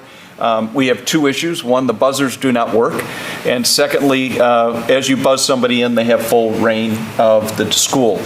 The middle school is just not conducive for an easy adaptation, and we kind of learned that in 2019. However, the Malone Elementary, with its proximity of classrooms right at the front entrance and a vestibule, is something that we would like to bring back to you.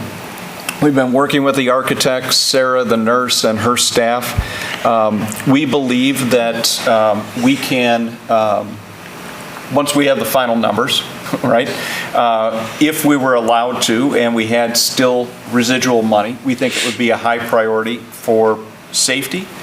It would allow the current office to be repurposed for instructional classrooms. We would move the principal, nurse, and admin assistants. It would allow us to reopen the current staff workroom for a classroom. We would be able to, there's some non-weight-bearing walls, and those could be removed, and give us two new instructional spaces that would be in the middle of the building versus the exterior of the building.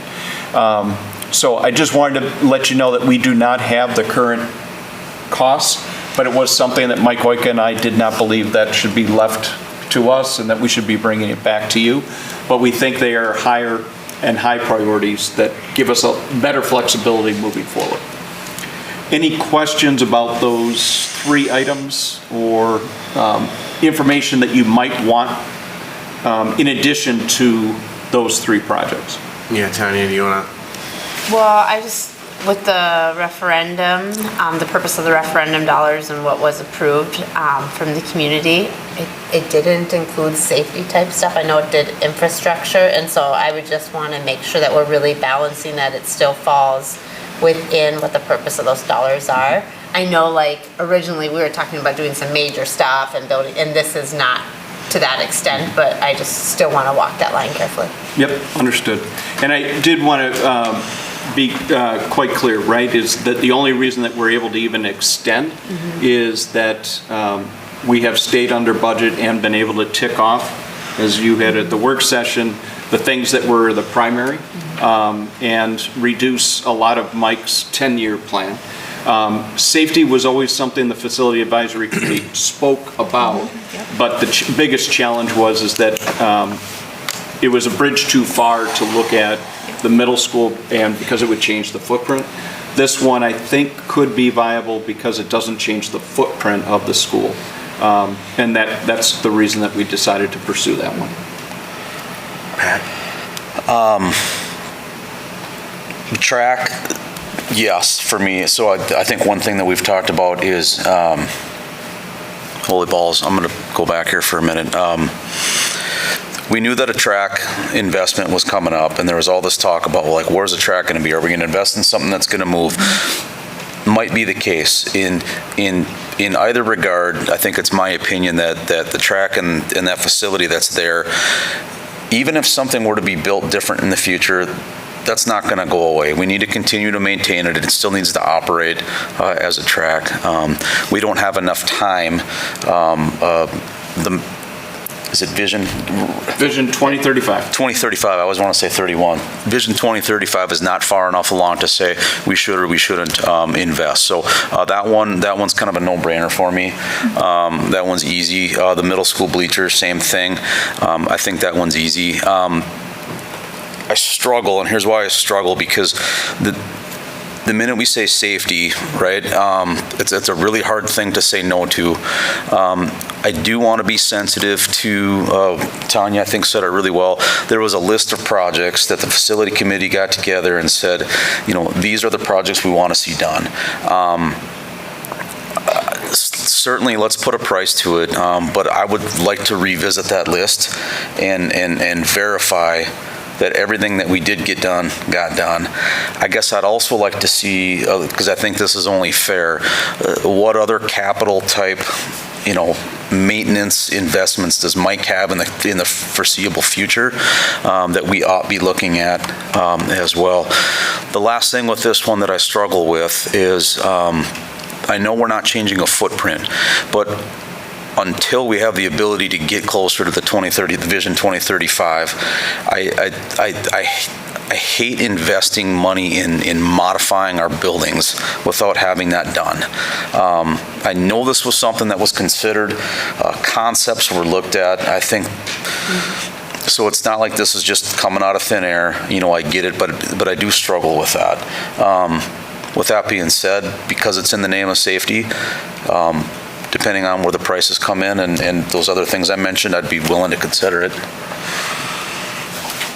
Yeah, I'm in line with everything you guys have said. Helen, I'm sorry, did you want to jump in here? Yeah, I guess I agree with the track as well, the safety of the bleachers. I'm probably more open to, if we have it in our budget and it is part of infrastructure and it's part of, we've already had this discussion as a community and as a board.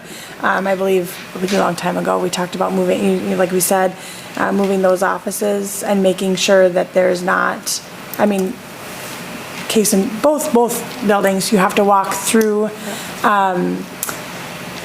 you have access to students, you have access to staff, and so that is a safety, I think I'm a little more sensitive because of my job, but also you're putting it on one person that's leaving, especially now we just talked about the middle school, you have one admin assistant now instead of two, and so that is going to put struggle on, that it's going to put, that's hard. But it does sound like the elementary school, it's easier to do. But I agree that we should make sure that the list that we were supposed to complete, we did. And then make sure that that's in our budget. So. Mike, I do want to give kudos though to, Rick, you certainly too, but Mike Hoika, the fact that we're even able to consider this is a big deal. Mike and Dr. Spacuzza have day jobs as well.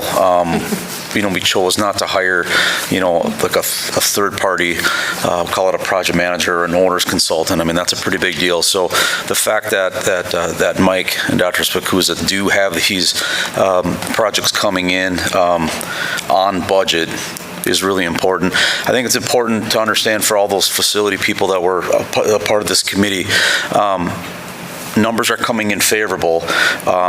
It's not like there's just extra money, laying around, but as projects get done and risk gets eliminated by well-done project, contingencies become available, and they should be considered to be used for those additional things. So that's important to clarify. It's not like there's just extra money, but because the job's well done, contingencies can now be applied. So, and to further that point, next year, the work that's going to be done is the most fragile, and so we have contingency funds. If they continue to trend in a positive way, there will be dollars that then become freed up. I also do want to clarify that there is one specific area that had been discussed, and that was at the middle school to update the locker rooms. The challenge that we ran into is that in order to do that, there are many, many new regulations about drains. Water has to flow and it can't go across different people. It's the oldest part of the building, and whether or not we like it or not, let's just say not all middle school students shower. And so to make it ADA compliant and to spend all the money on that, sans the Vision 2035, we have kind of at this point put that on a mothball until we know where, if we're going to expand gymnasiums and things like that. There's only 2 locations where we can expand our gymnasiums. It's at 1220 or here. And so those are some things that have to be consolidated or considered if we have to consolidate facilities and whatnot. So one of the things that Mike and I have decided is to kind of put on ice is any revamping of that, which is a big amount of money, which is allowing us maybe to redirect it in areas that might have been lower initially on the list.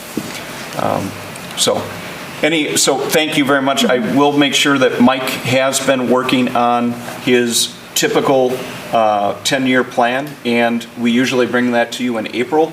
He's going to have it ready by January, so you'll see that. We'll also have I'll make sure that we bring forward the facility advisory list so that you have that information in front of you. And the goal is that we'll have price tags for all three for you in January. The last thing I wanted to clarify is that, and Sue, you can help, right? These are designated funds. And so it was awkward to say, we're talking about this, but these are time determinate decisions in order to get them, if we're going to green light them, that they could be done in the summer. And so being able to allocate those. So these dollars for infrastructure are segregated funds and cannot be used to go to salaries. They can't be used for textbooks. They can't be used for utilities. So although we're talking about having to ask the community to invest in our operations, we do have designated dollars that have already been there, and we're putting those back into the facilities. Yeah, well said. I think that's important to clarify.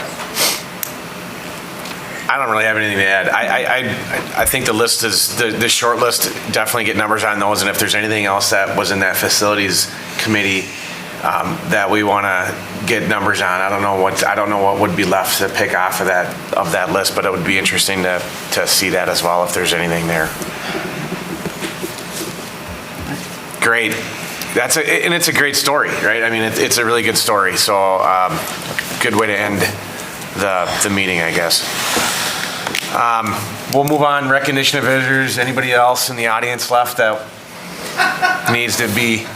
would like to approach the podium and be recognized? And she knows. Oh, sorry. Okay. All right. We will. Okay. So and then we do have a unique situation. As you can see, we have 4 board members that are present. We are about to transition into a closed session. Do you have a phone? I do. Okay.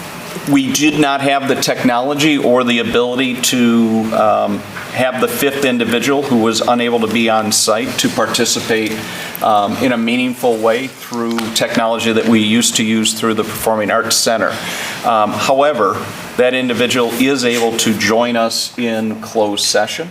So we wanted to make sure that 2 things, we did reach out. We're going to put you on speaker and go into closed session. So legally, all board members have a right to participate in a meeting. You can't keep an individual from participating, but there's conditions under which they can participate, and they have to be a full participant. For closed session, because you are not voting on anything and you're taking information, discussing situations that are important or have legal matters, plus an annual evaluation of the superintendent, having 5 voices in the room is important. Based on legal advice, and we got 2, Courtney worked with WASB, and I also reached out to Eld Riley. Basically, what we have to make sure is that Vicki is on the phone. We're notifying the public that as we move into closed session, that a 5th member will be present, but will be coming through a virtual phone. All right, so the board will consider a motion to convene in a closed session under exemptions 1985 1C, D, E, and G in room A117 at, well, I don't know what time it is right now. Let's say 9:13 now. 9:25. Let's just say 9:25. Sure. You need 15 minutes? No, that'd be 10 minutes. It'll be 9 minutes. Well, by the time we get over there. All right, 9:25. And then the statutes are 1985 1C, dismissal considering promotion, compensation, and performance evaluation data of any public employee over which the governmental body has jurisdiction or exercises responsibility, which is for the superintendent eval. 1985 1D, consider special applications of probation, extended supervision or parole, or consider strategy for crime detection and prevention. 1985 1E, do I need to read? Yeah, I'll just keep reading them. Deliberation and negotiation of purchasing of public properties, the investing of public funds, or conducting other specified public business whenever competitive or bargaining reasons require closed session. And finally, 1G, conferring with legal counsel for governmental body who is rendering oral or written advice concerning strategy to be adopted by the body with respect to litigation which is likely to become involved. All right, that's a mouthful. So we need a motion to go into closed session. So moved. I'll second. And then Then do roll call. Yeah, to go well, in. so we'll just go roll call and state your name. Helen, here, or aye. I just say Helen Stokel, aye. Just say aye. Aye. Tanya? Aye. Pat? Aye. Vicky? Aye. And I'm an aye as well. We will reconvene in the closed session at 9:25.